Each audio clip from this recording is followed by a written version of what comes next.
Hey guys, welcome to the study with Mayank. मैं हूं आपका मयंक और आज ला रहा हूं मैं आपके लिए एनसीईआरटी पॉलिटी क्लास 10 से चैप्टर नंबर 4। देखिए, यहाँ पर आज हम जाति, धर्म और लैंगिक मसलों पर यहाँ पर चर्चा करेंगे और उनसे संबंधित तथ्यों को यहाँ पर नोट डाउन भी करेंगे। तो चलिए स्टार्ट करते हैं आज का वीडियो। देखते हैं मैं क्या क्या डिस्कस करना है यहाँ पर और क्या क्या नोट डाउन करना है। देखिए, वीडियो स्टार्ट करने से पहले आप लोगों से कहना चाहूँगा कि जिन लोगों ने अब तक हमारा नया चैनल रूरल एकेडमी सब्सक्राइब नहीं किया है वो इसे सब्सक्राइब कर लें। यहाँ पर हमारी डेली यूपीएससी और स्टेट पीसीएस एग्जाम की करंट अफेयर सीरीज मॉर्निंग में आती है, तो आप लोग इसे सब्सक्राइब करना बिल्कुल भी ना भूलें। अब चलिए बात कर लेते हैं इस अध्याय की। इस अध्याय का नाम जाति, धर्म और लैंगिक मसले है। देखिए, अगर आप लोग मेरी जो वीडियो है, पॉलिटी वाली जो वीडियो है क्लास 6 से अगर देखते आ रहे हैं तो आपको पता होगा इन सभी मुद्दों पर मैं बात कर चुका हूं। जाति पर भी कर चुका हूं, धर्म पर भी कर चुका हूं और जो लैंगिक भेदभाव है यानी स्त्री पुरुष का भेदभाव है, इस पर भी मैंने विस्तार से बात की थी। लेकिन बस यहाँ पर क्या है, क्लास 10 में उन चीज़ों को थोड़ा ब्रॉड लेवल पे रख दिया गया है। कुछ यहाँ पर हमने जो है इस किताब में तथ्य वगैरह यानी आंकड़े वगैरह जो हैं वो भी यहाँ पर जोड़ दिए गए हैं। तो इसलिए ये जो चैप्टर है इसकी पुनरावृत्ति दोबारा हो रही है। यानी वैसे तो आप ऑलरेडी इन सभी अवधारणाओं से पहले से अवगत हैं। मेरा कहने का मतलब यहाँ पर ये है कि आप ये सभी अवधारणाएं, इनकी बेसिक क्या है, इन सबसे पहले ही अवगत हैं। और नहीं अवगत हैं तो आप शुरुआत से मेरी वीडियो क्लास 6 से लेकर अब तक देख सकते हैं। ठीक है, तो यहाँ पर उस चैप्टर में क्या क्या बातें कही गई हैं वो हम देखेंगे। देखिए, आप यहाँ पर एक इमेज देख पा रहे हैं। ये एक इमेज ये बंगाल में स्त्री उद्घोष का है कि भाई स्त्री यहाँ पर एक जागृत अवस्था में दिखाई गई है। आप देख पा रहे हैं इस स्त्री का हाथ बंधा हुआ है, ठीक है, और एक पत्थर से ये दिखाया गया है, लेकिन फिर भी स्त्री उंगली उठा रही है। ठीक है, यानी एक स्त्री का उद्घोष है। स्त्री अपनी शक्ति को पहचान रही है और अपने खिलाफ जो हो रहे गलत या अन्याय के खिलाफ आवाज उठा रही है। अब सवाल ऐसे में ये उठता है कि भाई स्त्रियों के साथ भेदभाव क्यों होता है। वास्तव में ऐसा क्या है कि हम लोग महिला पुरुष इन दोनों में भेदभाव करते हैं। क्या ये भेदभाव जो है हमारा जन्म से तय हो जाता है? क्या हमारा शारीरिक गठन जो होता है इसके लिए बहुत ज्यादा उत्तरदायी होता है? तो वो बात यहाँ पे बताई गई है कि लैंगिक असमानता का लैंगिक असमानता का जो आधार है वो स्त्री और पुरुष का जैविक बनावट नहीं है। यानी स्त्री पुरुष जैसे जन्म लेते हैं वो जैविक बनावट उस चीज के लिए कंसर्न नहीं करती है कि जैविक बनावट ऐसी होगी, स्त्रियों का शरीर जो कोमल होता है इस वजह से ऐसी स्त्रियां जो घर के काम करती हैं, ऐसा बिल्कुल भी नहीं है। बल्कि इन दोनों के बारे में जो प्रचलित रूढ़ छवियां हैं और तयशुदा सामाजिक भूमिकाएं हैं, ये ज्यादा इंपॉर्टेंट है। यानी कि लैंगिक असमानता का रीजन सबसे बड़ा क्या है? रूढ़ छवियां, यानी रूढ़वादी परंपराएं।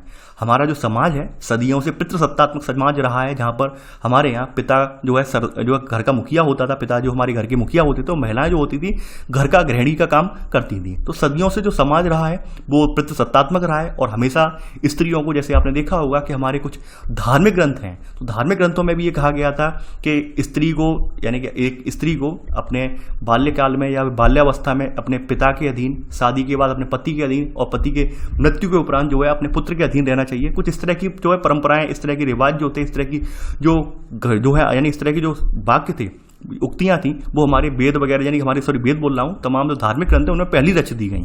तो इस वजह से कहीं ना कहीं लैंगिक जो असमानता है, लैंगिक पूर्वाग्रह, वो हमेशा बन रहा है। हमने हमेशा स्त्री को अपने यही समझा कि स्त्री जो है पुरुष से कमतर है। तो ये जो चीजें हैं ये रूढ़वादी परंपराओं के तहत आ जाती हैं और रूढ़वादी परंपराओं की वजह से हमने स्त्रियों की एक भूमिका तय कर दी कि भाई स्त्री ये है, स्त्री क्या काम करेंगी, घर के काम करेंगी, चौका बर्तन यही सब काम करेंगी, बच्चों को नहलाएंगी धुलाएंगी। ठीक है, तो हमने उनकी भूमिका जो थी तय कर दी। तो वही बात यहाँ पर कही गई है कि हमने ये जो चली आ रही थी रिवाज, यानी कि जो लैंगिक असमानता या तयशुदा भूमिका थी, इस आधार पर हमने यहाँ पर क्या कर दिया, उनका विभाजन कर दिया, श्रम का लैंगिक विभाजन कर दिया।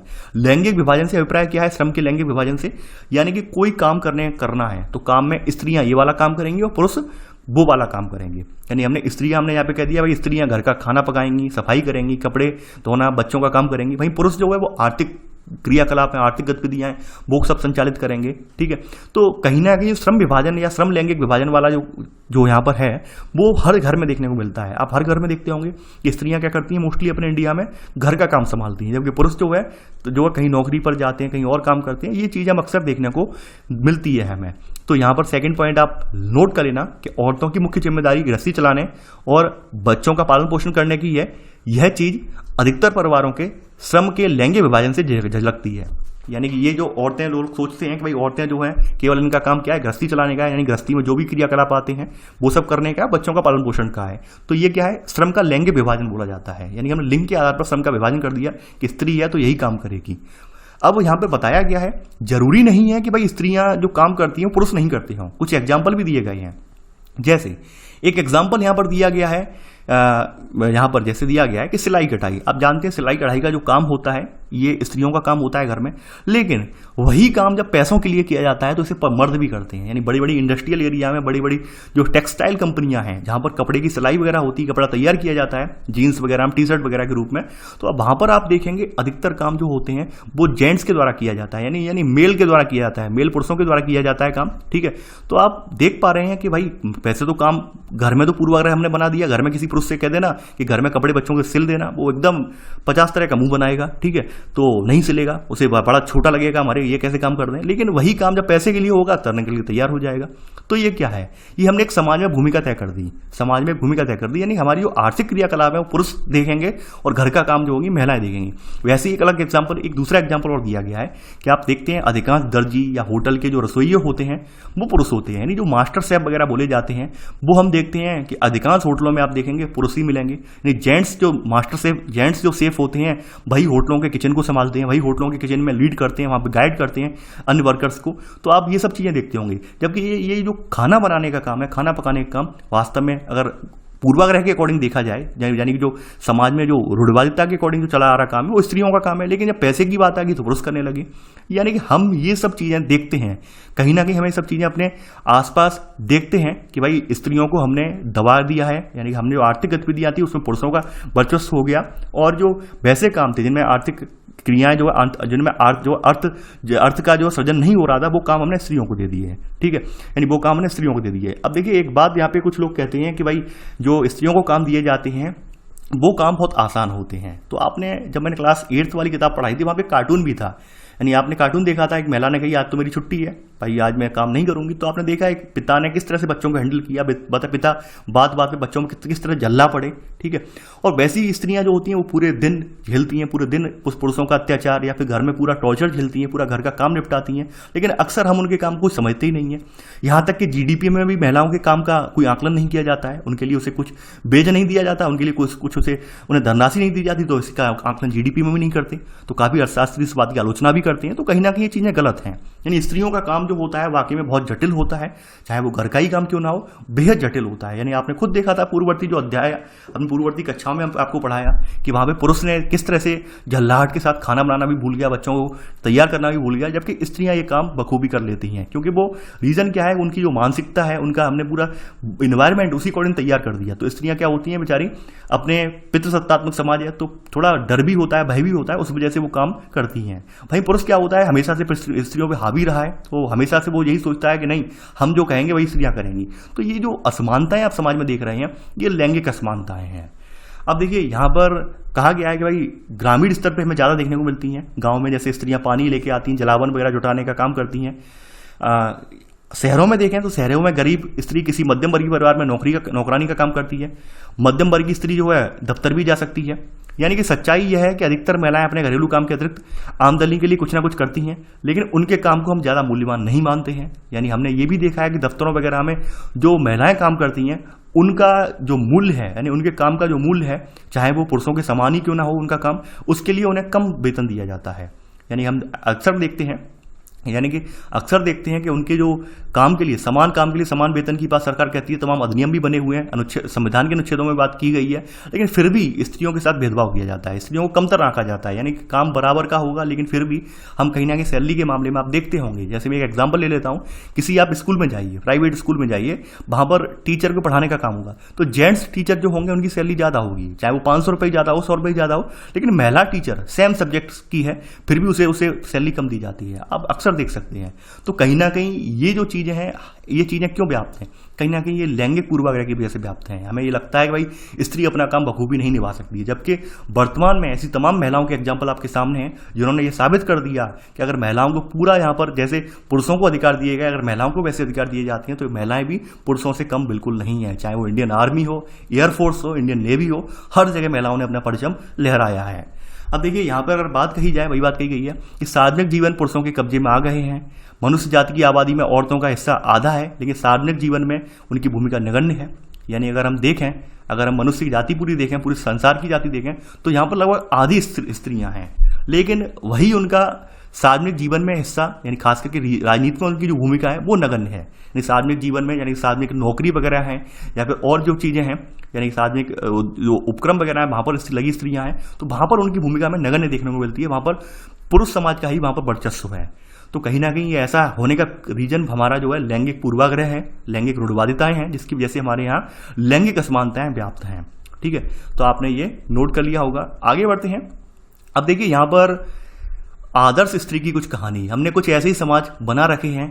आदर्श स्त्री कैसी होनी चाहिए, पति की बात माननी चाहिए, सास ससुर की बात माननी चाहिए, ये करना चाहिए, वो करना चाहिए। तो ऐसे करके टीवी सीरियल के निर्माताओं के लिए आदर्श दर्शक होने चाहिए। ठीक है, आदर्श स्त्री कैसी होनी चाहिए ये आप देख पा रहे हैं। समाज के लिए कैसी होनी चाहिए, आदर्श गृहिणी कैसी होनी चाहिए, यानी फैशन उद्योग के लिए इस तरह की होनी चाहिए। समाज के लिए ऐसी होनी चाहिए आदर्श गृहिणी, घर का काम निपटा रही है। आप देख पा रहे हैं दुर्गा का रूप दिखाया गया है, झाड़ू है हाथ में, लैपटॉप है हाथ में, बाल्टी भी है। ठीक है, ब्रश है हाथ में, जो आपका कंछली बोलते हैं जिससे जो है ये होती है वो है हाथ में। तो आप देख पा रहे हैं स्त्री को दुर्गा के रूप में दिखाया गया है। और ये एक सबसे व्यंग्यात्मक इमेज ये वाला लगा आपको। ठीक है, भाभी सास ससुर के लिए एक आदर्श दुल्हन क्या है, रुपयों का। ठीक है, यानी भाभी एक सास ससुर है, यानी कि कहीं भी अपने लड़के को ब्याहने वाले जो सास ससुर हैं तो उनके लिए क्या है, दुल्हन दहेज का एक माध्यम है, वो एक धन के रूप में देख रहे हैं। देखिए किस तरह से दिखाया गया है व्यंग्य के रूप में। तो कहीं ना कहीं स्त्रियों को हमने जब इतने सारे रूपों में जब देखना चाहते हैं तो फिर हम उनके साथ भेदभाव क्यों करते हैं। बड़ा एक समाज में एक सवाल उठता है कि भाई हम स्त्रियों को मल्टी टैलेंटेड भी देखते हैं, हम जानते हैं स्त्रियां किसी से कम नहीं है, स्त्रियां सब कुछ कर सकती हैं जो कुछ पुरुष करते हैं। लेकिन फिर भी जब सवाल आता है बराबरी का, जब सवाल आता है सैलरी देने का, जब सवाल आता है समानता का, तो उनके साथ भेदभाव किया जाता है, जो कि बेहद ही गलत है। ठीक है, आगे बढ़ते हैं यहाँ पर इस चैप्टर में, आगे बढ़ते क्रम में। अब देखिए यहाँ पर कुछ बात कही गई है। यहाँ पर जैसे बात कही गई है कि भाई तमाम महिला आंदोलनों ने और जो है यानी कि यहाँ पर वह कहा गया कि महिला आंदोलन ने औरतों के व्यक्तिगत और पारिवारिक जीवन में भी बराबरी की मांग उठाई। इन आंदोलनों को नारीवादी आंदोलन कहा जाता है, यानी तमाम संगठन हुए, तमाम जो है व्यक्ति हुए जो नारी अधिकारों की बात करने के लिए आगे आए। नारीवादी का मतलब ये होता है स्त्री हो या पुरुष हो, जो नारी के अधिकारों की बात करता है उसे नारीवादी कहा जाता है। तो यहाँ पर तमाम महिला आंदोलन चलाए गए जिसके जरिए औरतों के व्यक्तिगत और पारिवारिक जीवन में जो बराबरी है इनकी मांग उठाई गई कि भाई औरतों को बराबर अधिकार दिए जाएं, समान काम के लिए समान वेतन भी दिया जाए। तो इस तरह से आंदोलन उठाए गए। तो कहीं ना कहीं ये जो प्रश्न जब उठाए गए तमाम महिला संगठनों के द्वारा, तो ये कहीं ना कहीं राजनीतिक परिप्रेक्ष्य में भी पहुंचे, यानी कि लैंगिक विभाजन की जो राजनीतिक अभिव्यक्ति है और राजनीतिक गोलबंदी है ने सार्वजनिक जीवन की औरत की भूमिका को बढ़ाने में मदद की। यानी जैसे जैसे प्रश्न महिला आंदोलन व्यापक हुए, कहीं ना कहीं महिलाओं की जो हिस्सेदारी थी, महिलाओं का जो वर्चस्व था, महिलाओं से संबंधित जो मुद्दे थे, वो कहीं ना कहीं राजनीतिक दृष्टिकोण लेने में कामयाब रहे। राजनीतिक लोग भी उनकी ओर जो अग्रसर हुए। लोगों ने, जो राजनीतिक पार्टियों ने, तमाम राजनीतिक पार्टियों ने महिलाओं के जो अधिकार हैं, महिलाओं की समस्याएं हैं, उनको जाना, उनको समझा। ठीक है, तो वो सब चीज़ें आप देख रहे होंगे। ऐसा नहीं है कि आज हम जिस समाज में रह रहे हैं वहाँ पर वैज्ञानिक, डॉक्टर, इंजीनियर, प्रबंधक और विश्वविद्यालय शिक्षक जैसे पेशों में बहुत सी औरतों को हम पाते हैं। बिल्कुल सही बात है। जबकि पहले के समय में क्या था कि भाई जो जटिल काम जैसे होते हैं, चाहे वैज्ञानिक का हो, डॉक्टर का हो, इंजीनियर का हो, इनमें महिलाएं नहीं होती थी। महिलाओं का बिल्कुल लायक माना ही नहीं जाता था। आपको एक बात आपको शायद मालूम होगी, जो अग्नि 5 है, अग्नि 5 आपकी जो इंटरकॉन्टिनेंटल मिसाइल है, इसका डिज़ाइन करने वाली, इनका नेविगेशन सिस्टम डिज़ाइन करने वाली, जो कि सबसे जटिल प्रणाली होती है नेविगेशन किसी मिसाइल का, तो डिज़ाइन करने वाली जो महिला है वो भी एक महिला ही है। डिज़ाइन करने वाली साइंटिस्ट जो है वो भी एक महिला ही है। आप नाम उनका सर्च करना, पता चल जाएगा। अग्नि 5 को जिनका नेविगेशन सिस्टम डिजाइन करने वाली जो साइंटिस्ट है वो महिला ही है। आपको गर्व का होना चाहिए इन चीज़ों पर। तो आप देख सकते हैं कि जब महिलाओं को उनको अधिकार दिए गए, महिलाओं को स्वतंत्रता दी गई, महिलाओं को पूरा समर्थन दिया गया, तो महिलाएं भी किसी से पीछे नहीं रहीं। महिलाओं ने अपनी बात जो है समाज के आगे रखी, अपना पूरा जो ज्ञान था, अपने जो भी उनकी अंतर्निहित प्रतिभा थी वो उन्होंने समाज के सामने रखी, और उसका नमूना आप देखते भी होंगे वर्तमान समाज में। इसके अलावा आप दुनिया के तमाम हिस्से हैं, कुछ हिस्से जैसे यहाँ पर बताए गए हैं, स्वीडन, नॉर्वे, फिनलैंड और स्कैंडिनेवियाई देशों में सार्वजनिक जीवन में महिलाओं की भागीदारी स्तर काफ़ी ऊंचा है। यहाँ पर आप देखते होंगे, यहाँ पे पीएम वगैरह जो हैं, ये सना मारिन है यहाँ पर अभी फिनलैंड में। तो ये सब चीज़ें क्या हैं, यानी यंग लेडीज़ जो हैं यहाँ पर पूरा संसद को यहाँ पर जो है संदर्भित कर रही, संसद को चला रही हैं, पूरा वहाँ पे कार्यभार संभाल रही है यंग महिलाएं। तो यहाँ पर ये स्कैंडिनेवियाई देश हैं, यूरोपियन कंट्रियन के देश हैं। तो इन देशों में क्या किया गया, महिलाओं की भागीदारी पर काफ़ी जो है यहाँ पर उनकी सक्रिय भागीदारी बढ़ाने के लिए काफ़ी सारा प्रोत्साहन दिया गया। तो वहाँ पर आप रिजल्ट देख भी पा रहे हैं कि महिलाएं पुरुषों के साथ कंधे से कंधा मिलाकर आगे खड़ी भी हैं। तो ये सब चीज़ें आपके सामने हो रही हैं, तो आपने ये 5वां पॉइंट नोट डाउन कर लिया होगा। आगे बढ़ते हैं। अब यहाँ पर कहा गया है कि ऐसा नहीं है कि हमारे यहाँ आज़ादी के बाद देश की हालत में सुधार नहीं हुआ। सुधार तो बिल्कुल हुआ, सुधार ऐसा नहीं है सुधार नहीं हुआ, सुधार तो बिल्कुल हुआ, लेकिन हमारा समाज आज भी पितृ प्रधान है। यानी हमारा समाज जो है आज भी पितृ प्रधान का मतलब क्या है, जहाँ पर पिताजी जो हैं वही परिवार के मुखिया होते हैं, माताजी नहीं होती हैं, पिताजी ही होते हैं। यानी कि जो डिसीजन लेने का काम है वो पिताजी ही करते हैं, ये बात आप जानते हैं।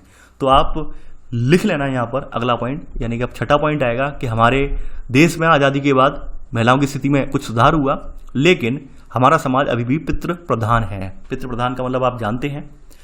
अब देखिए, अब यहाँ पर कुछ चीज़ें बताई गई हैं कि औरतों के साथ किस तरह से दमन होता है, किस तरह से औरतों को दबाया जाता है, तो वो चीज़ें कुछ बताई गई हैं। तो यहाँ पर 7वां पॉइंट आप नोट कर लेना यहाँ पर ऐसे करके, यानी कि औरतों के साथ अभी भी कई तरह से भेदभाव होते हैं। इसमें पहला सब पॉइंट है, जैसे आप देख पा रहे हैं, साक्षरता के बारे में, कि महिला में साक्षरता की दर अब भी मात्र 54% है और पुरुषों में ये दर कितनी है, 76% है। और वहीं अगर हम उच्च शिक्षा की बात करें, उच्च स्कूली शिक्षा की बात करें, तो वहाँ पर लड़कियों की संख्या कम होती चली जाती है। यानी कि प्राथमिक में जो एनरोलमेंट होता है वो जूनियर तक पहुँचते पहुँचते कम हो जाता है, जो है सेकेंडरी स्कूल तक पहुँचते पहुँचते और कम हो जाता है, सीनियर सेकेंडरी तक और कम हो जाता है, और जो हम विश्वविद्यालय पैटर्न है यानी ग्रेजुएशन पोस्ट ग्रेजुएशन, तो वहाँ पर लड़कियों की संख्या और कम हो जाती है। तो आप देख पा रहे होंगे किस तरह से हम महिलाओं के साथ भेदभाव करते हैं। पहली बात यह है कि हम इस उचित समझते ही नहीं है कि महिलाओं की शिक्षा पर ज़्यादा खर्च किया जाए। काफ़ी बार ऐसा लगता है कि भाई महिलाओं पर ज़्यादा संसाधन खर्च करना बेकार है, उन्हें तो हमें वैसी शादी करनी पड़ेगी, शादी में दहेज देना पड़ेगा। तो माँ बाप लड़कों पर ज़्यादा खर्च करते हैं और लड़कियों पे नहीं करते हैं। उन्हें लगता है लड़के जो हैं, लड़के पढ़ लिख जाएंगे तो कहीं अच्छी लड़की शादी होगी, अच्छे घर से शादी होगी तो अच्छा खासा दहेज मिलेगा, तो लड़कियों के ऊपर वो खर्च करते ही नहीं हैं। तो आप ये बात जानते हैं, यानी माँ बाप जो है अपने संसाधनों को लड़के लड़की दोनों पर बराबर खर्च करने के, लड़कों पर ज़्यादा खर्च करना पसंद करते हैं। ठीक है, तो ये सब बातें आप जानते हैं। देखिए, जेन्युइन पॉइंट्स जो हैं वो मैं यहाँ पे नोट डाउन करवाऊंगा, बाद बाकी जो पॉइंट्स हैं वो आप मौखिक रूप से समझ लीजिए। मेरा मानना ये है, आप वो पॉइंट्स मौखिक रूप से समझ लीजिए। अब यहाँ पर दूसरी स्थिति बताई गई है कि हमारे यहाँ जो ऊंचे पदों पर पहुँचने वाली महिलाएं, इनकी भी संख्या बहुत कम है। यानी कि हाई पद जो हैं उन पर भी हमारे यहाँ बहुत कम महिलाएं पहुँच पाती हैं। भारत में औसतन एक स्त्री, यहाँ बताया गया भारत में औसतन एक स्त्री एक पुरुष, यहाँ पे बताया गया है, ठीक है, की तुलना में रोजाना 1 घंटा ज़्यादा काम करती है, पर उसको इसके लिए अतिरिक्त वेतन और या फिर पैसे नहीं मिलते, या फिर इसके अक्सर उसके जो काम को मूल्यवान भी नहीं माना जाता है। यानी हमने एक सर्वे करवाया हुआ है और सर्वे में ये पाया गया है किसी भी ऑर्गेनाइजेशन में, चाहे कोई भी ऑर्गेनाइजेशन हो जहाँ पर स्त्रियाँ कार्यरत हैं, स्त्रियों से ज़्यादा काम लिया जाता है, पुरुषों की अपेक्षा 1 घंटे ज़्यादा काम लिया जाता है। लेकिन फिर भी उन्हें समान कार्य के लिए, पहली बार समान कार्य तो हुआ ही नहीं, स्त्रियों से आप ज़्यादा काम करवा रहे हैं, लेकिन फिर भी उन्हें हम उतना वेतन नहीं देते हैं। कहीं ना कहीं भेदभाव ही है, यानी कहीं ना कहीं ये भेदभाव ही एक तरह का। अब देखिए, ऊपर एक कहानी बताई गई है यहाँ पर, अब यहाँ दिखाया गया है, ये आप महिला देख पा रहे होंगे। यहाँ पर एक बच्ची है, बच्ची पीछे से कह रही है कि मम्मी हरदम बाहर वालों से कहती हैं मैं काम नहीं करती, मैं तो हाउस वाइफ हूँ, पर मैं देखती हूँ लगातार काम करती रहती हैं। अगर वह जो करती हैं उसे काम नहीं कहते तो फिर काम किसे कहते हैं, बच्चे का कहना भी जायज़ है। यानी हमारे समाज ने काम की परिभाषा केवल आर्थिक जो क्रियाकलाप है उनको ही काम माना है। ये हमारे समाज की सबसे बड़ी विडंबना है कि हमारी जो आर्थिक गतिविधियां हैं हमने उन्हें को ही काम माना है, घर के कामों को काम नहीं माना है। तो एक कहीं ना कहीं इससे एक गलत संदेश जाता है। तो बच्ची का भी कहना बिल्कुल सही है कि भाई मम्मी कहती है हम काम ही नहीं करते, हम तो हाउस वाइफ है। तो हाउस वाइफ है, तुम देखते हैं पूरे सुबह शाम तो लगी रहती हैं किचन में, कभी बाथरूम में, कभी जो पोंछा लगाने में। तो ये काम, ये क्या है, ये भी तो काम ही है। लेकिन वही बात है, हमारा समाज ने क्या किया है कि भाई आर्थिक जो क्रियाकलाप हैं जिनसे हमारा अर्थ का सृजन हो रहा है, धनराशि यानी कि हमारा जो धन का सृजन हो रहा है, हमने उन्हें काम मान लिया। तो ये कहीं ना कहीं ऐसी जो हमारी जो धारणाएं हैं उन्हें हमें परिवर्तित करना होगा। आगे बढ़ते हैं। अब देखिए, यहाँ पर बताया गया है कि समान अधिनियम जो बनाया गया है, यहाँ पर बताया गया है कि समान मजदूरी से संबंधित जो अधिनियम में कहा गया है उसके बावजूद भी स्त्रियों को जो है समान काम के लिए समान वेतन नहीं दिया जाता। ठीक है, तो यहाँ पर आप ये लिख लेना, यानी कि यहाँ पर सब पॉइंट लिख लेना कि समान मजदूरी से संबंधित अधिनियम में कहा गया है कि समान काम के लिए समान मजदूरी दी जाएगी, लेकिन महिलाओं को पुरुषों की तुलना में कम मजदूरी मिलती है। ये आप लिख लेना। आगे बढ़ते हैं। अब दूसरी बात यह है कि हमारे यहाँ जो है मृत्यु दर है, यानी हम तमाम लड़कियों को गर्भ में ही मार देते हैं। यानी हमारे यहाँ जो आप देख लैंगिक असमानता का दूसरा रीजन ये है कि तमाम जगह आप देख पा रहे हैं लैंगिक अनुपात है उसमें काफ़ी गिरावट देखने को मिली है कि हम कन्या को पैदा होते ही मार देते हैं। काफ़ी बार आपने देखा होगा लोग फेंक जाते हैं, झाड़ियों में फेंक जाती हैं, थैले में कार्टन में बंद करके किसी तालाब वगैरह में फेंक आती हैं, ऐसे करके मतलब क्रियाकलाप करते हैं। कितनी एक गलत बात है। देखिए नवरात्र के सीजन में एक जो है एक लाइन आपने देखी होगी, एक नवरात्र के सीजन में मैंने काफ़ी बार वो पढ़ी है लाइन, और काफ़ी बार आती भी है कि जिन व्यक्तियों ने अपनी पत्नियों के कोख में बेटियों को मार दिया, आज वो नवरात्र के सीजन में घर घर जाके मोहल्ले में जा जाके बेटियां ढूंढ रहे हैं ताकि वो वह कन्या भोज खिला सकें। कितनी बड़ा विडंबना की बात है। यानी जिस व्यक्ति ने लाइन लिखी वो गलत नहीं लिखी, हकीकत की बात है। यानी हमें बेटियां बिल्कुल पसंद नहीं है, लेकिन जब कन्या भोज की बात आए, नवरात्र सीजन की बात आए, तब आपने देखा होगा नवरात्रि के सीजन में कि पकड़ पकड़ के लेके आते हैं कि कहाँ से हमें एक लड़की मिल जाए, हमारी 9 की संख्या पूरी हो जाए, 11 की हो जाए, 21 की हो जाए, करते हैं ऐसे करके दान। तो ये कितनी विडंबना की बात है। एक ओर तो हम इतना सम्मान भी दे रहे हैं और दूसरी ओर हम स्त्रियों को उनके साथ तमाम तरह का भेदभाव भी कर रहे हैं। आप ये देख पा रहे हैं यहाँ पर हमारे यहाँ क्या जो मानसिकता देख पा रहे हैं कि जन्म लेने से पहले ही हमारे यहाँ स्त्रियों को खत्म कर दिया जाता है। ये किस तरह की मानसिकता यहाँ पर प्रदर्शित कर रहे हैं वो भी यहाँ पे बताया गया है कि लड़कियों को जन्म लेने से पूर्व भी, यानी लड़की को जन्म लेने से पूर्व भी खत्म कर देते हैं। ठीक है, यानी लड़की को जन्म लेने से पहले ही खत्म करने के तरीके। तो ये किस मानसिकता से, इसी मानसिकता से पनपते हैं, और इसकी वजह से देश का जो लिंग अनुपात है, इसी में सब पॉइंट है, वो कितना है, यानी प्रति 1000 लड़कों पर कितना है, यानी हमारा लिंगानुपात कितना है, 919 रह गया है। कई जगहों पर अगर बात करें, जैसे बहुत सारे राज्य, हरियाणा जैसे राज्य, वहाँ पर तो और भी कम है। ठीक है, तो अभी हमारा लिंगानुपात कितना है, 919 रह गया है। ये यहाँ पर बताया गया है। ठीक है, ये आपने नोट कर लिया होगा। आगे बढ़ते हैं। देखिए यहाँ पर ये 919 लिंगानुपात जो बताया गया है, अगर इसकी बात करें तो ये वर्तमान को देखते हुए बताया गया है। अगर हम 2011 के जो सेंसस हैं, यानी 2011 के जो जनगणना के आंकड़े हैं, उसके अकॉर्डिंग तो 943 है, यानी 1000 पुरुषों पर 943 स्त्रियां हैं। ठीक है, लेकिन अभी जो ये किताब जो है सन 2020-21 की किताब है। ठीक है, तो 20-21 पे जो अनुमान थे, इन्होंने जो अपने आंकड़े निकाले हैं उसके अकॉर्डिंग 919 बताया है। ठीक है, तो कंफ्यूज मत होना। कुछ लोग 2011 को लेकर कहेंगे सर ये 2011 में 943 था यहाँ पर 2011 की जनगणना के अनुसार, लेकिन इस किताब में चूंकि बाद में रिसर्च वगैरह की होंगी, विभिन्न तमाम जो समितियां वगैरह हैं या विभिन्न जो सर्वेक्षण समितियां हैं उन्होंने भी रिपोर्ट सबमिट की होंगी, तो उस अकॉर्डिंग अभी का वर्तमान का बताया गया है कि कितना है। क्योंकि किताब जो है अभी वर्तमान सेशन की है, 2020-21 के सेशन की है। ठीक है, तो कंफ्यूज मत होना आप लोग। तो ये 919 तक रह गया है। ठीक है, तो आप देख पा रहे हो इसका रीजन क्या है, महिलाओं का शोषण, उत्पीड़न, हिंसा, डोमेस्टिक वायलेंस यानी घरेलू हिंसा, उनके साथ मारपीट। तो ये सब हिंसा महिलाओं को झेलनी पड़ती है, और कहीं ना कहीं महिलाओं को एक वस्तु मात्र समझा जाता है, यानी इंसान मात्र समझा ही नहीं जाता है, तमाम जगह वस्तु मात्र समझा जाता है। यानी आपने देखा होगा अक्सर ये कहने को मिलता है कि भाई शादी करवा दो तो महिला स्त्री आ जाएगी तो घर का काम संभाल लेगी, घर का काम करेगी। यानी हमने स्त्री को केवल और केवल एक नौकरानी की तरह ट्रीट किया है, कभी उसको पूरा अधिकार उसे दिया ही नहीं, कभी उसे पूरा सम्मान दिया ही नहीं। यही रीजन है कि आज भी हमारे यहाँ समाज में, पितृसत्तात्मक समाज में स्त्रियों की दशा आज भी हमारे यहाँ बहुत खराब है, बहुत ही दयनीय है। तो देखिए यहाँ पर कुछ बताया गया है कि विश्व के विभिन्न क्षेत्रों की राष्ट्रीय सांसदों में महिलाओं की संख्या कितनी है और हमारे यहाँ कितनी है। यहाँ पर एक रिपोर्ट है, ये रिपोर्ट 1 अक्टूबर 2018 के निर्वाचित सदनों में महिलाओं के प्रतिशत की स्थिति बताती है, यानी 2018 की रिपोर्ट के आधार पर है ये। यहाँ पर सबसे ज़्यादा आप देख पा रहे हैं जो नॉर्डिक देश हैं, यानी कि यूरोपियन के नॉर्डिक कंट्री हैं, वहाँ पर सबसे ज़्यादा महिलाएं हैं संसद में, 42.3% महिलाएं। अमेरिका, उत्तरी और दक्षिणी अमेरिका में 29.5% महिलाएं हैं। यूरोप में 26.4% महिलाएं हैं संसद में, जबकि भारत में 2018 की तुलना 2018 में कितनी थी महिलाएं, यानी हमारी जो पिछली लोकसभा हुई है, अभी वाली नहीं, 2018 वाली में लोकसभा में जो है पुरानी वाली लोकसभा में हमारे यहाँ 11.8% महिलाएं थी पूरे यहाँ पर संसद की। ठीक है, तो देख पा रहे हैं कि कितनी स्थिति हमारे यहाँ खराब है। खराब होने का रीजन क्या है कि स्त्रियों को प्रोत्साहन नहीं दिया जाता है। प्रोत्साहन नहीं दिया जाएगा तो ऑब्वियस सी बात है स्त्रियां अच्छा कर भी कहीं भी नहीं दिखा पाएंगी, यानी अपना अच्छा जहाँ प्रदर्शन भी नहीं करके दिखा पाएंगी। ठीक है, आगे बढ़ते हैं। अब देखते हैं मैं क्या क्या आगे नोट डाउन करना है। देखिए अगली हेडिंग है महिलाओं का राजनीतिक प्रतिनिधित्व। तो देखिए आप सभी को मालूम है कि आज़ादी से पूर्व हमारे यहाँ देश में महिलाओं की स्थिति पर कोई भी ज़्यादा विशेष ध्यान नहीं दिया गया था। 1947 में जब हमारा देश आज़ाद हो गया, क्योंकि आज़ादी के आंदोलन में फिर वहाँ पर तमाम सक्रिय महिलाओं ने भी भाग लिया। जब गांधी जी हमारे भारत में आए, गांधी जी का जब यहाँ पर अभियान स्टार्ट हुआ आज़ादी को लेकर, तो उसमें तमाम महिला कार्यकर्ता भी सक्रिय रूप से जुड़े।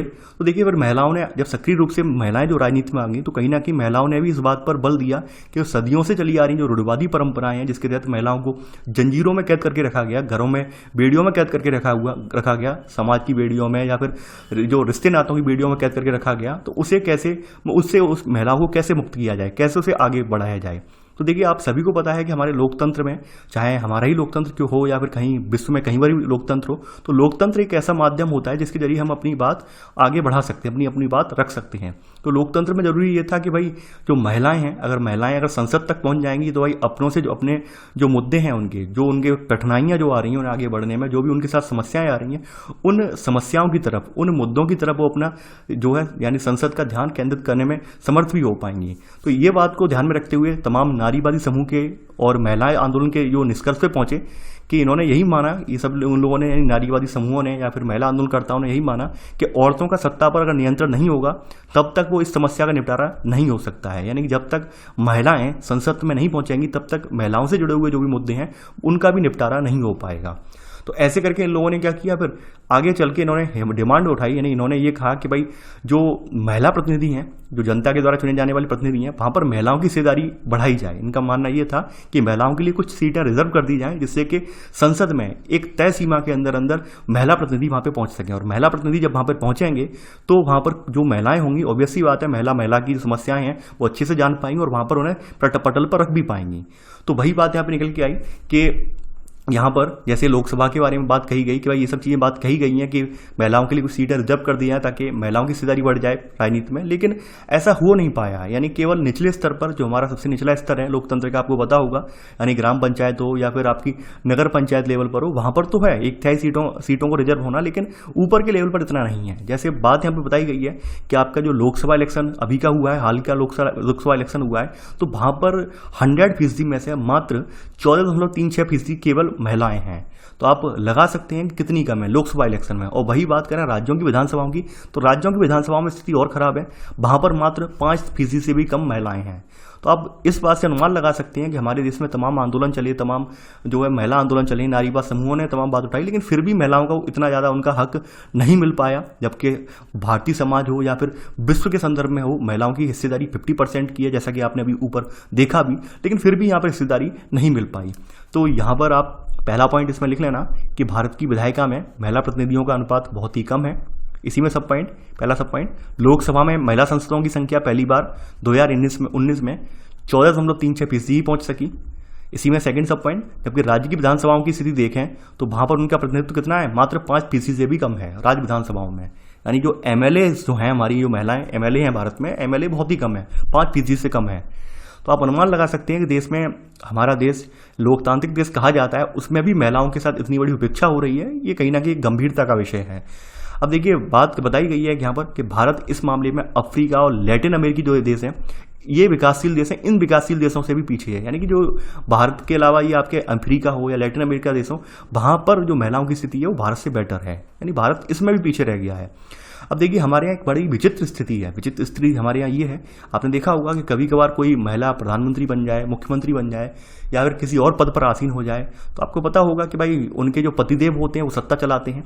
आपने अक्सर देखा भी होगा, तमाम आर्टिकल वगैरह अखबार में आते हैं कि भाई सरपंच जी तो घर में चूल्हा फूंक रही हैं और पतिदेव जो है वो कुर्सी संभाल रहे हैं, और यही अक्सर देखने को मिलता है। यानी भारतीय लोकतंत्र में अगर आप देखेंगे, किसी भी स्तर पर देखेंगे, मान लीजिए कोई महिला प्रतिनिधि है, चुनी हुई प्रतिनिधि है, तो आप देखेंगे उनके महिला प्रतिनिधि से ज़्यादा सक्रिय कौन होता है, उनके पतिदेव, उनके परिवार वाले सक्रिय होते हैं, यानी महिला को साइड में कर दिया जाता है। तो ऐसे में सवाल ये उठता है फिर वाकई में क्या महिला को यहाँ पर उसका हक मिल पाएगा, क्या महिला की प्रतिनिधित्व की बात फिर उठ पाएगी, नहीं उठ पाएगी। यानी बेईमानी सी लगती है बात। यानी हमने कह तो दिया है कि भाई महिला चुनकर आएगी तो महिला के हक के लिए बोलेगी, लेकिन हकीकत बिल्कुल उल्टी है और ये हकीकत आपसे छुपी हुई नहीं है। तो यहाँ पर वही बात यहाँ पर लिखी हुई है। देखिए यहाँ पर जो किताब में जो सब बातें ऐड हैं वही बातें मैं बताता हूँ, ऐसा नहीं है कुछ लोग सोचते हैं कि सर आप अपनी ओर से बताते हैं। देखिए अपनी ओर से तो मैं एक्सप्लेन करता ही करता हूँ, लेकिन किताब भी इस बात को एक्सेप्ट करती है कि वाकई में स्थिति अभी भी वैसी की वैसी बनी हुई है, जैसा कि हम लोग देखते हैं वही स्थिति वर्तमान में चली आ रही है। आप किसी भी गांव का उठा के देख लीजिए, किसी भी अगर नगर पालिका में देख लीजिए, विधायक का लेवल का देख लीजिए, यानी कि महिला जो कैंडिडेट होती है, महिला कैंडिडेट केवल घर में रहती है, उसके पतिदेव पूरी विधायकी संभालते हैं। चाहे एमपी के संदर्भ में देख लीजिए, कोई महिला एमपी है तो उसके पतिदेव देख रहे होंगे, परिवार वाले देख रहे होंगे, यानी वही कहावत सुनी होगी, चचा विधायक है हमारे। तो वही स्थिति यहाँ पर चलती है। यहाँ पर अगर धर्मपत्नी जी अगर विधायक हो जाए या किसी और पद पर हो जाए तो वो पतिदेव तो फिर उनके सर्वे सर्वा हो जाते हैं। तो वही स्थिति यहाँ पर चल रही है। तो इस वजह से कहीं ना कहीं महिलाओं का जो वर्चस्व है वो अभी भी ऊपर नहीं उठ पाया है। आगे बढ़ते हैं। यहाँ पर देखिए सेकंड पॉइंट ये नोट कर लेना कि कभी कभार कोई महिला प्रधानमंत्री मुख्यमंत्री की कुर्सी तक आ गई पर मंत्रिमंडलों में पुरुषों का ही वर्चस्व रहा। यानी कुर्सी तक आ तो गई, लेकिन मंत्रिमंडल जो थे उनमें अक्सर पुरुष ही रहे। ऑब्वियस ही बात है कि जो प्रधानमंत्री हो या मुख्यमंत्री हो तो इन्हें पुरुषों यानी इन्हें मंत्रिमंडल के अधीन ही काम करना पड़ता है, मंत्रिमंडल की सलाह मानने के लिए बाध्य हैं ये, तो भाई ऑब्वियस ही बात है। ठीक है, तो आपने सेकंड पॉइंट ये नोट कर लिया होगा। आगे बढ़ते हैं यहाँ पर। अब देखिए यहाँ पर अगली बात बताई गई है। अब देखिए भारत का पंचायती राज व्यवस्था, तो यहाँ पर पंचायती राज व्यवस्था के अंतर्गत हमने क्या किया, कुछ हिस्सा तय किया महिलाओं का कि भाई महिलाओं का कुछ हिस्सा तय कर देंगे जिससे कि महिलाओं का एक बड़ा हिस्सा जो है पहुंच पाएगा। तो हमने इसके लिए क्या किया यहाँ पर, तो यहाँ पर क्या किया हमने कि स्थानीय सरकारों ने यानी पंचायतों और नगर पालिकाओं में 1/3 पद महिलाओं के लिए आरक्षित कर दिए गए हैं हमारे भारतीय स्थानीय सरकारों ने। ठीक है, लेकिन आज अगर भारत में देखें तो आज भारत के ग्रामीण और शहरी इलाकों में हम निर्वाचित महिलाओं की संख्या देखें तो करीब 10 लाख से ज़्यादा महिलाएं निर्वाचित हैं, यानी ग्रामीण स्तर पर या फिर नगर पालिकाओं के स्तर पर। लेकिन फिर भी अगर देखा जाए तो फिर भी महिलाओं का उतना उत्थान या प्रोत्थान नहीं हो पाया है। जिस हिसाब से यहाँ पर ये महिलाएं चुनकर तो आई हैं, लेकिन फिर भी महिलाओं की आवाज़ उठाने में सक्षम नहीं है। आज भी महिलाएं कहीं ना कहीं जो है समाज की या रूढ़िवादिताओं की बेड़ियों में आज भी जकड़ी हुई हैं। आगे बढ़ते हैं। अब देखिए आज भी जो है तमाम महिला संगठन हुए या कार्यकर्ता हुए नारीवादी आंदोलन के, तो वे डिमांड करते हैं, यानी महिला संगठन और कार्यकर्ताओं की मांग है कि लोकसभा और राज्य विधानसभाओं की भी 1/3 सीटें महिलाओं के लिए आरक्षित कर देनी चाहिए। यानी कि यहाँ पर ये डिमांड करते आए हैं कि भाई यहाँ पर चाहे लोकसभा हो या राज्य विधानसभा हो, यहाँ पर कम से कम 1/3 सीटें तो महिलाओं के लिए होनी चाहिए एटलीस्ट। और ये बात जायज़ भी है। जिस देश में 50% महिलाएं हों, 50% महिलाएं हों, 50% पुरुष हों, तो वहाँ पर तो ये कम से कम 1/3 तो होनी चाहिए, इतना तो बनता है। लेकिन फिर भी अभी तक इस बात पर कोई विशेष ध्यान नहीं दिया गया है। यहाँ पे विधेयक पेश कर दिया गया है, लेकिन 10 वर्षों से ज़्यादा अवधि से ये लटका पड़ा है। आप जानते हैं क्या स्थिति है, यानी स्थिति वही है कि भाई यहाँ पर पुरुष क्यों चाहेंगे कि भाई महिलाएं आगे बढ़ें, पुरुष क्यों चाहेंगे कि महिलाएं उनके बराबर कंधे से कंधा मिला के खड़ी हों, नहीं चाहते हैं। यानी आज भी पितृसत्तात्मक समाज है, उसमें महिलाओं को लेकर बहुत ही ज़्यादा जो है मानसिक स्थिति लोगों की खराब है। आगे बढ़ते हैं यहाँ पर। अब देखिए यहाँ पर कुछ कार्टून बना के दिखाए गए हैं।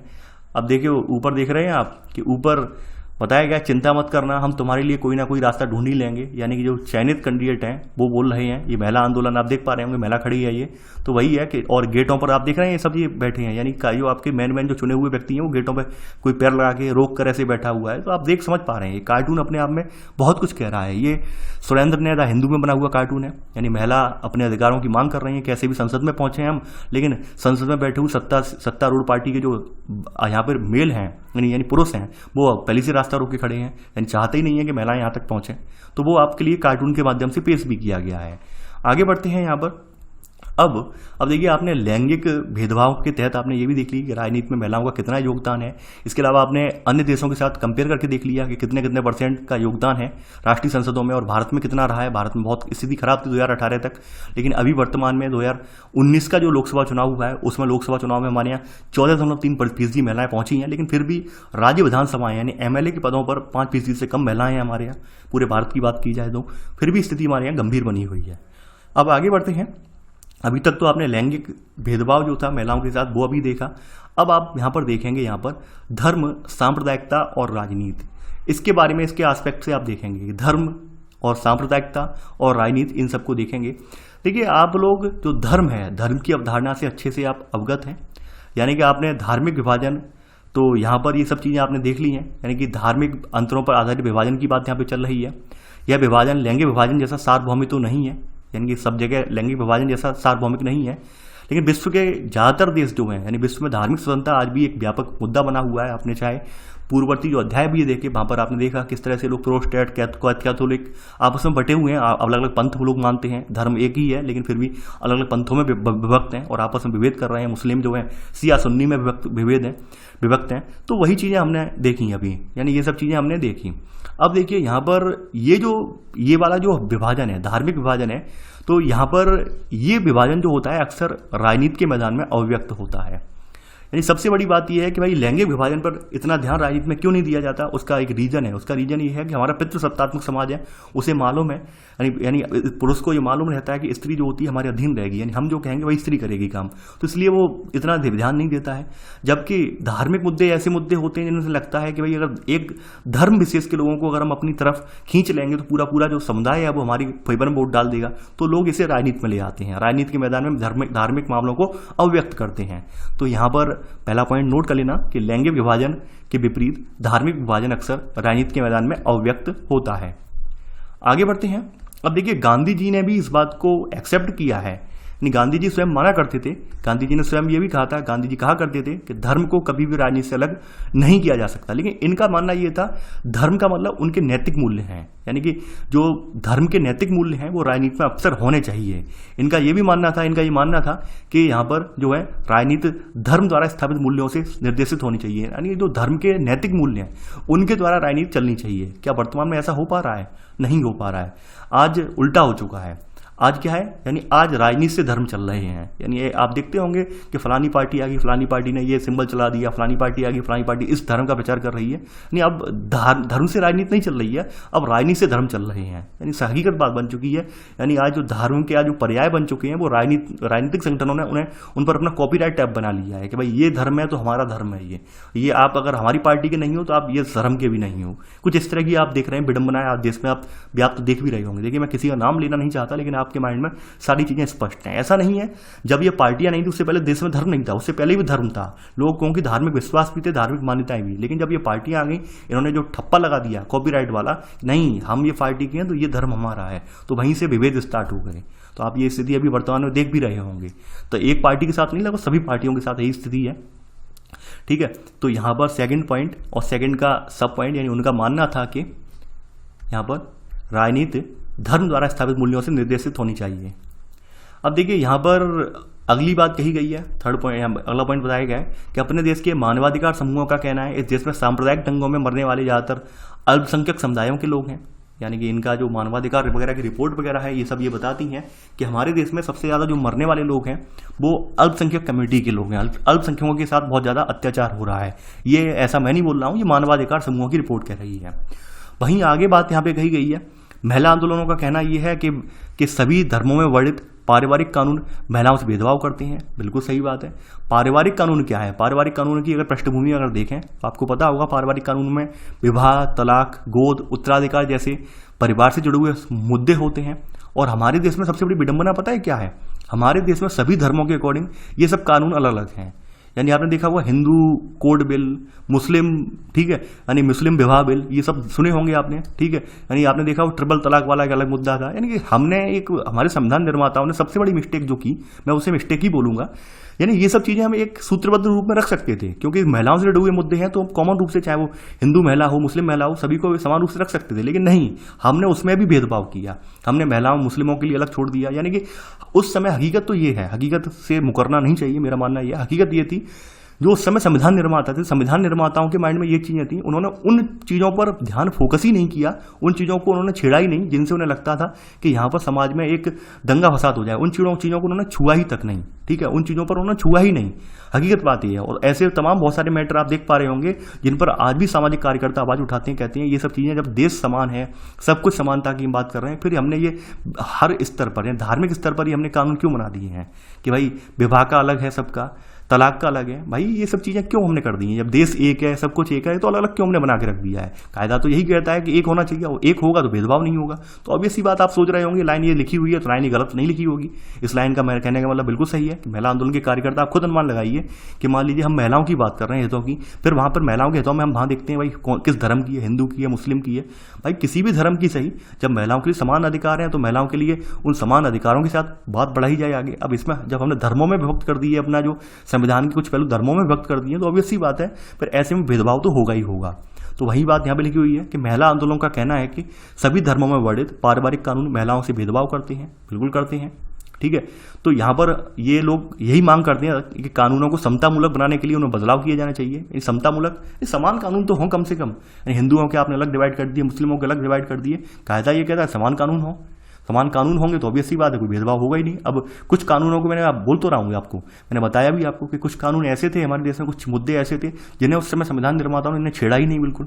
उस समय उन्होंने उस चीज़ को इसलिए नहीं छेड़ा, उन्हें लगा कि भाई ऐसा करने से ये हो जाएगा, फलाना समुदाय हमसे नाराज हो जाएगा, तो उन्होंने हेरिटेज छोड़ दी। वही बात है, जैसा कि आपने एक चैप्टर मैंने पढ़ाया भी था, आपने देखा भी था कि हमारे देश में जो कुछ नियम है, जैसे यातायात वाले नियमों वाला चैप्टर हमने पढ़ा था, वहाँ पे देखा था कोई पगड़ी लगा रहा है तो उसे हेलमेट पहनने से आज़ादी दे दी हमने, टोपी लगा रहा है तो उसे हेलमेट पहनने से आज़ादी दे दी। तो ये क्या, ये समतामूलक कानून थोड़ी ना हुए भाई। ये एक तरफ हम समतामूलक कानूनों की बात करते हैं, एक तरफ हम समानता की बात करते हैं, और दूसरी तरफ हम इस तरह की जो कृत्य हैं वो हम रख रहे हैं, तो ये समानता की बात कहाँ हुई। तो वो बात आपने देखी भी थी, इससे पूर्ववर्ती जो आप किताब थी उसमें आपने पढ़ा भी था कि हमने कुछ छूट दे दी। एक व्यक्ति ये कहता है कि नहीं, हमें तो छूट इस वजह से मिली, हम पगड़ी लगाते हैं। तो क्या पगड़ी प्रोटेक्ट कर देगी? क्या पगड़ी हेलमेट का रोल निभा लेगी? नहीं निभा सकती है। नहीं वो टोपी लगाने वाला जो व्यक्ति है, टोपी जो है हेलमेट का रोल निभा लेगी, हेलमेट रहेगा। लेकिन फिर भी हमने क्या किया कि धर्म की लोगों की भावनाएं आहत ना हो, तो हमने उन्हें छेड़ा ही नहीं। जबकि हकीकत ये थी, कायदा ये कहता है कि भाई कानून कोई सा हो, कानून समान होना चाहिए, विभेद नहीं होना चाहिए। विभेद होगा तो ऑब्वियस ही बात है, यानी एक समुदाय के लोग ये कहेंगे नहीं साहब, हमारे उनके लिए ऐसा किया गया, हमारे लिए फिर ऐसा होना चाहिए। तो वहीं पर जो है मनमुटाव, वहीं पर टकराव वाली स्थिति क्रिएट हो जाती है, मेरा मानना ये है। और आप देखते भी होंगे तमाम लोगों ने, जैसे कुछ कानून ऐसे थे जिसमें उसको लेकर तमाम आजकल के जो संगठन है वो लोग आवाज़ उठाते हैं, कहते हैं भाई ये चीज़ें इनके लिए हैं तो हमारे लिए भी होनी चाहिए। तो सरकार की मजबूरी है, सरकार उनमें संशोधन कर रही है, सुधार कर रही है, क्योंकि अब लोग जागृत हुए, लोगों ने लगा बिल्कुल कि भाई फलाने को आप इतना छूट देते जा रहे हैं, इसका मतलब ये थोड़ी ना है कि भाई एक संविधान का दायरा आप एक बात कहते जा रहे हैं कि संविधान के दायरे में दे रहे हैं, लेकिन संविधान का दायरे का मतलब ये थोड़ी ना है आप हद से ज़्यादा छूट देते जाएं, एक लिमिट तो होनी चाहिए। तो वही बात यहाँ पर कही गई है कि आप जो कानून है हमारे देश में, कोई भी कानून सही, तो कानून पहली बात तो समतामूलक होने चाहिए, यानी सभी को समान होने चाहिए, ताकि सभी को समान रूप से हम यहाँ पर न्याय दिलवा सकें। अगर कानूनों में भेदभाव होगा, यकीन मानिए, तो फिर न्याय की बात नहीं कर पाएंगे। आगे बढ़ते हैं यहाँ पर। अब देखिए यहाँ पर बताया गया है कि भाई विभिन्न धर्मों से निकले विचार, आदर्श और मूल्य राजनीति में भूमिका निभा सकते हैं। बिल्कुल सही बात है कि विभिन्न धर्मों के जो अच्छे विचार हैं वो राजनीति में बिल्कुल भूमिका निभा सकते हैं। लोगों को एक धार्मिक समुदाय के तौर पर अपनी जरूरतों, हितों और मांगों को राजनीति में उठाने का अधिकार होना चाहिए। यानी कि लोग जो हैं अपने धार्मिक समुदाय के तौर पर अपनी जरूरतें उठा सकते हैं, अपने हितों की मांगों को राजनीति में उठाने का अधिकार बिल्कुल होना चाहिए यहाँ पर, ताकि लोगों की जो भावनाएं हैं वो भावनाओं की उनकी कद्र हो, भावनाओं को समझा जा सके। यानी कि यहाँ पर देश में जितना जरूरी लोकतंत्र है उतना ही जरूरी धर्म भी है, ऐसा मैं नहीं बोलता हूँ, यानी ऐसा मैं नहीं कहता हूँ। ऐसे हमारे जो गांधीवादी लोग हैं या फिर जो भी देश के उच्च पदों पर आसीन लोग हैं, तो उनका यही मानना है क्योंकि हमारा समाज जो है, भारतीय समाज एक लंबे सदियों से, यानी कि लंबे अरसे से धर्म से जुड़ा हुआ है। तो हम जो हमारी संस्कृति, हम संस्कृति से धर्म को अलग भी नहीं हटा सकते, धर्म को भी हमें उसी दायरे में रखना है। तो यहाँ पर वही चीज़ें हैं कि भाई धार्मिक रूप से जो विचार या मत सार्वभौमिक रूप से यहाँ पर सबके लिए सर्वमान्य हो, तो उन मतों को जो है यहाँ पर उन मतों को आगे ले जाना भी चाहिए, उन नैतिक मूल्यों को, उन पॉजिटिव संदेशों को, यानी कि जो सकारात्मक मूल्यों को प्रोत्साहन भी देना चाहिए। तो इसलिए यहाँ पे जरूरी है कि लोगों को एक धार्मिक समुदाय के तौर पर अपनी जरूरतों, हितों और मांगों को राजनीति में उठाने का अधिकार होना चाहिए। तो देखिए आपने पॉइंट नोट किया या नहीं किया, ये थर्ड पॉइंट था आपका, ठीक है, और ये आपका जो था ये चौथा पॉइंट था, ठीक है, ये चौथा पॉइंट के रूप में आप नोट कर लेना। आगे बढ़ते हैं यहाँ पर। अब देखिए यहाँ पर ऐसे करके आपने ये धर्म के बारे में देख लिया। अब बात आती है सांप्रदायिकता। ये देखिए ये वाला जो मुद्दा है ये बहुत इंपॉर्टेंट है, सांप्रदायिकता वाला। इस पर तमाम बार जो है प्रश्न पूछे जाते हैं सांप्रदायिकता को सांप्रदायिकता को देखते हुए। और सांप्रदायिकता होती क्या है, तो इसका यहाँ पे देखते हैं सांप्रदायिकता होती क्या है। देखिए सांप्रदायिकता की शुरुआत ये बताते हैं कि भाई इसकी समस्या तब शुरू होती है जब धर्म को राष्ट्र का आधार मान लिया जाता है। यानी कि हमारा देश कैसा है, हमारा लोकतांत्रिक देश जो है एक धर्मनिरपेक्ष देश है, यानी हमने लगभग सभी धर्मों को बराबर का सम्मान दिया है। हम यही कहते हैं हमारे देश में सभी धर्मों को मानने की आज़ादी है, कोई किसी भी धर्म की उपासना कर सकता है, किसी भी धर्म को अपना सकता है, हम किसी को फोर्स नहीं करेंगे। और राष्ट्र का कोई एक धर्म नहीं होगा, सर्वधर्म होंगे, यानी सभी धर्म यहाँ पे मान्य हैं। लेकिन यहाँ पे मुद्दा तब उठ जाती है, सांप्रदायिकता का भावना तब यहाँ पे पनप जाती है कि जब हम, यानी सांप्रदायिकता तब और विकराल हो जाती है जब राजनीति में धर्म की अभिव्यक्ति एक समुदाय की विशिष्टता के दावे का पक्ष पोषण का रूप लेने लगती है। यानी कि हम एक समुदाय का दावा करने लगते हैं कि भाई राजनीति में ये समुदाय का वर्चस्व है, तो ऑब्वियस सी बात है इस धर्म को मानने वाले ही होने चाहिए। तो ऐसे करके यहाँ पे सांप्रदायिकता की भावना पनप जाती है। और सांप्रदायिकता की भावना जब पनपती है तो ऑब्वियस सी बात है दूसरे धर्म के जो धर्मावलंबी होंगे उनके माइंड में गलत संदेश जाता है, और ऐसे करके वो मोर्चा खोल देते हैं सामने वाले बहुसंख्यक धार्मिक समूह के खिलाफ। तो ऐसे करके यहाँ पर आप देखते होंगे फिर देश में दंगे फसाद ये सब चीज़ें पनपती हैं। तो ये सांप्रदायिकता है। यानी कि समस्या यहाँ पे कब शुरू होती है, पहला पॉइंट लिखना, समस्या तब शुरू होती है जब धर्म को राष्ट्र का आधार मान लिया जाता है। फिलहाल हमारे देश में धर्म को राष्ट्र का आधार नहीं माना गया है, यानी हमारे यहाँ क्या माना गया है, संविधान को राष्ट्र का आधार माना गया है कि हमारा जो देश है वो संविधान के द्वारा बनाए हुए नैतिक मूल्यों या कानूनों के अकॉर्डिंग ही चलता है, किसी धर्म के द्वारा प्रतिपादित नैतिक प्रतिपादित मूल्यों या सिद्धांतों के अकॉर्डिंग नहीं चलता है। तो हमारा संविधान ये कहता है कि हमारे देश में सभी जो है धर्म समान है। तो इस वजह से हमारे यहाँ सांप्रदायिकता नहीं है। लेकिन फिर भी क्या होता है, आप देखते होंगे बहुत बार ऐसी सरकारें या फिर ऐसी सत्तारूढ़ पार्टियां जो है संसद में पहुंच जाती हैं जो किसी एक विचारधारा का जो है फेवर करती हैं, तो वहां पर ऐसी समस्या फिर विकट आने लगती है। तो यहाँ पर सब पॉइंट लिख लेना कि जब राजनीति में धर्म की अभिव्यक्ति एक समुदाय की विशिष्टता के दावे और पचपोषण का रूप लेने लगती है, ठीक है, तथा इसके अनुयायी दूसरे धर्मावलंबियों के खिलाफ मोर्चा खोलने लगते हैं, यानी तब इसके अनुयायी क्या करते हैं, दूसरे धर्मावलंबियों के खिलाफ मोर्चा खोलने लगते हैं, ठीक है। यानी कि यहां पर क्या होता है कि मान लीजिए एक धर्म के लोग हैं, जैसे मान लेते हैं धर्म ए है और ए धर्म के लोग ये कहेंगे नहीं फलाने धर्म में ये कुरीतियां हैं, ये ऐसा है, ये धर्म ऐसा है, ये ऐसा नहीं होना चाहिए, इसे हमारा देश ये है तो इस धर्म को यहाँ से हटाना चाहिए, ये अगर ये इस धर्म के है तो इन लोगों को हमारी बात माननी चाहिए। तो वहां पर क्या होता है, क्लैश स्टार्ट हो जाता है, टकराव की स्थिति स्टार्ट हो जाती है। तो वही बात यहाँ पर रखी गई है। आगे बढ़ते हैं यहाँ पर।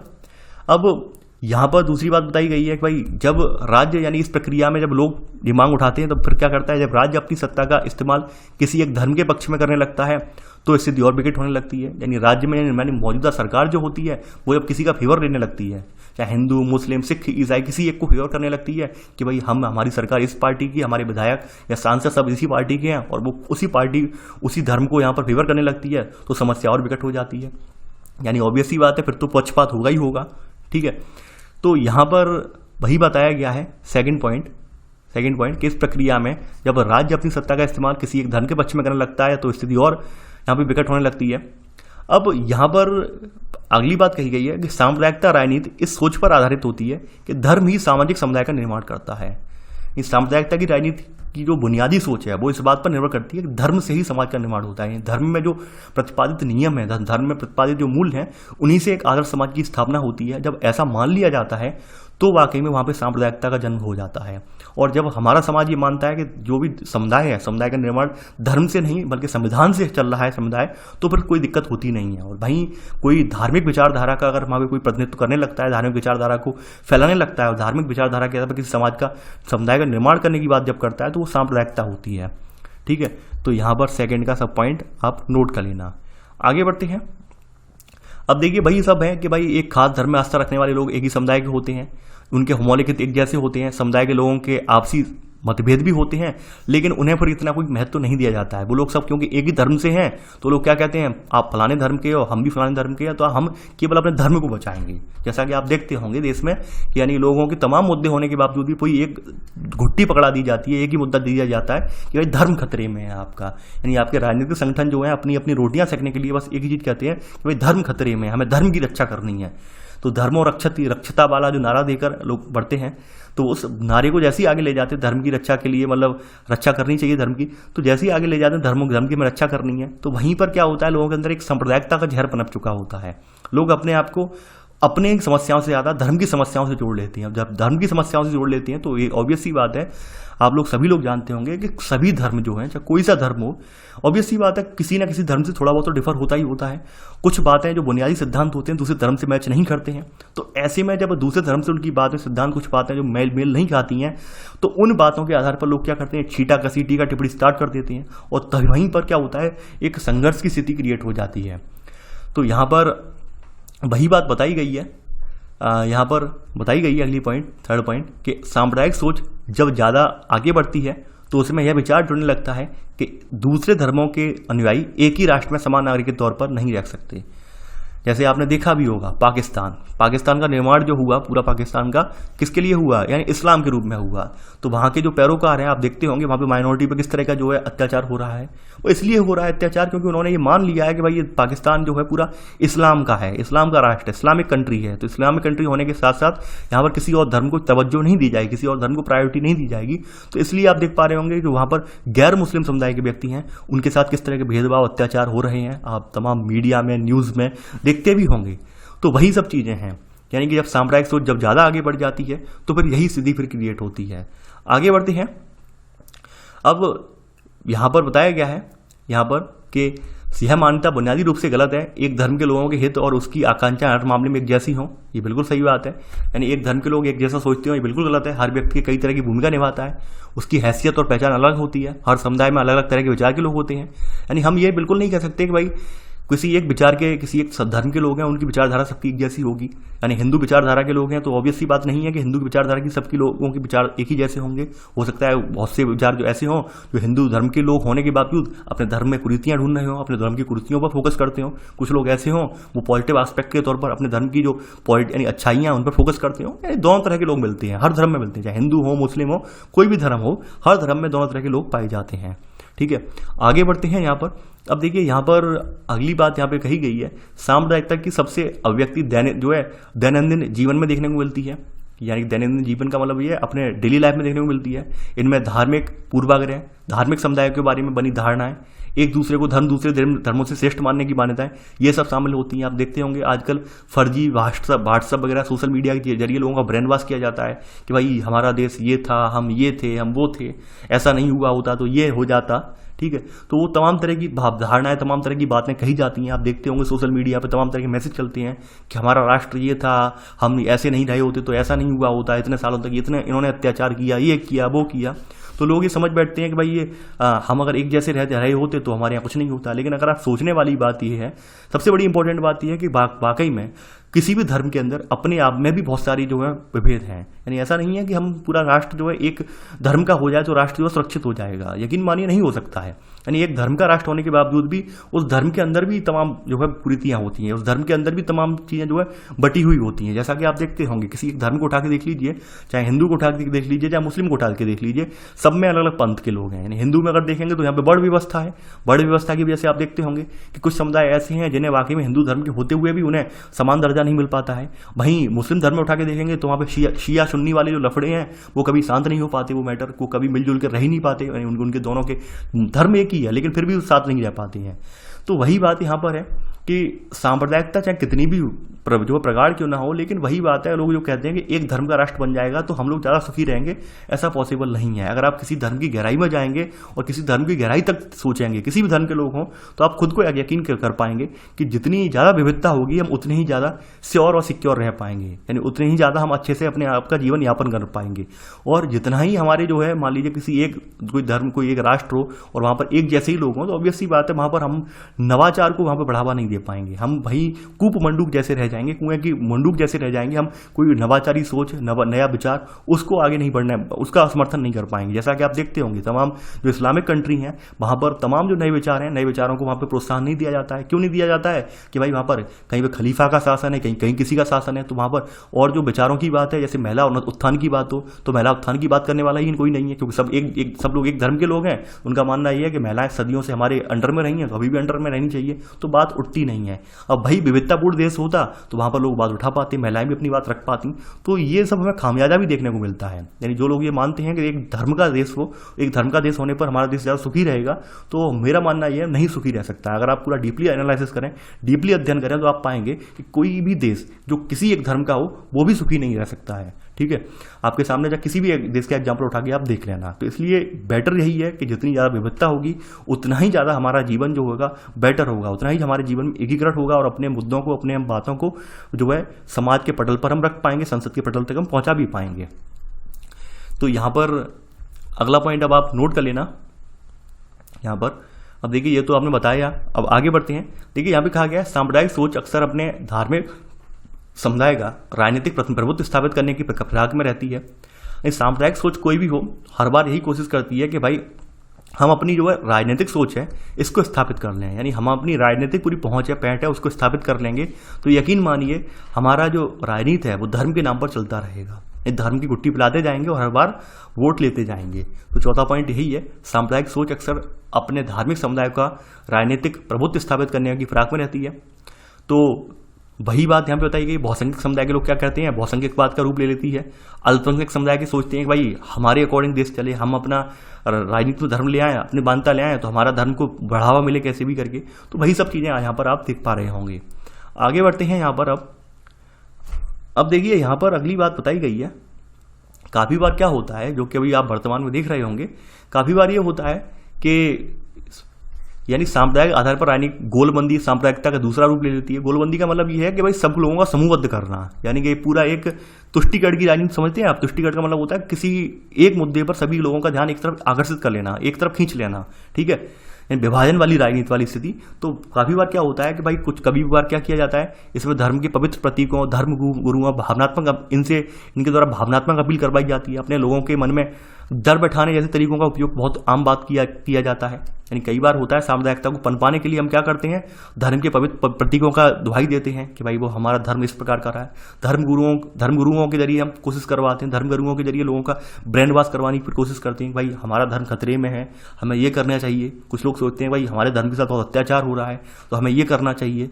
भावनात्मक अपील की जाती है, इमोशनल अपील की जाती है, देखिए हमारा ये रहा है, हम इतने गौरवशाली रहे हैं, ये रहे हैं, वो रहे हैं, ऐसे करके अपील की जाती है। यानी लोगों के मन में एक डर बैठा दिया जाता है कि वाकई में अगर आप अभी नहीं सोचेंगे तो आपका धर्म मिट जाएगा और आप मिट जाएंगे, आपका ये हो जाएगा, आपका वो हो जाएगा।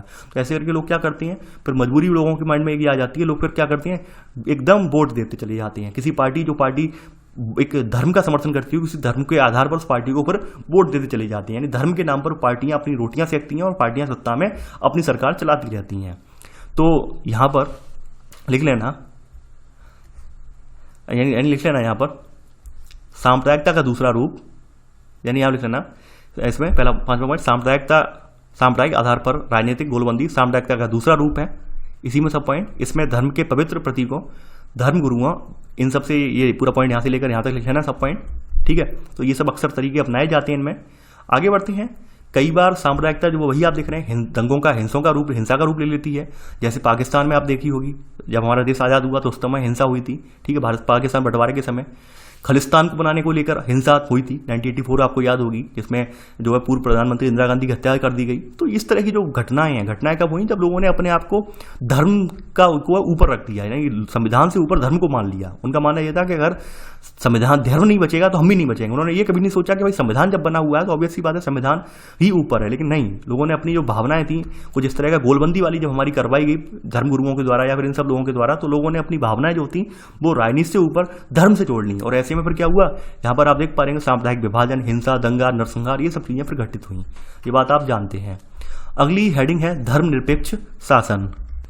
बात कर लें धर्मनिरपेक्ष शासन की, तो आप सभी लोग जानते हैं कि हमारे संविधान निर्माता जो थे स्टार्टिंग से इस बात को लेकर बहुत एक्टिव थे, सक्रिय थे। उन्हें मालूम था कि हम अगर किसी एक धर्म को यहाँ पे वरीयता देंगे तो ऑब्वियस सी बात है देश में नरसंहार जैसी स्थिति क्रिएट हो जाएगी।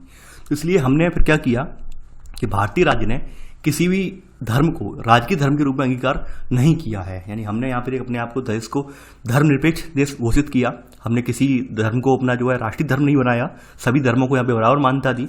इस संविधान यहाँ पर यही कहता है यहाँ पे कि संविधान ने सभी नागरिकों और समुदायों को किसी भी धर्म का पालन करने और प्रचार करने की आज़ादी दी है। संविधान धर्म के आधार पर किए जाने वाले किसी तरह के भेदभाव को यहाँ पर अवैधानिक घोषित भी करता है।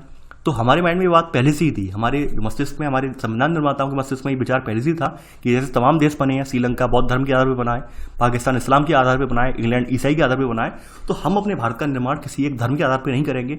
हम जो है सभी धर्मों को पूरी वरीयता देंगे। आगे बढ़ते हैं।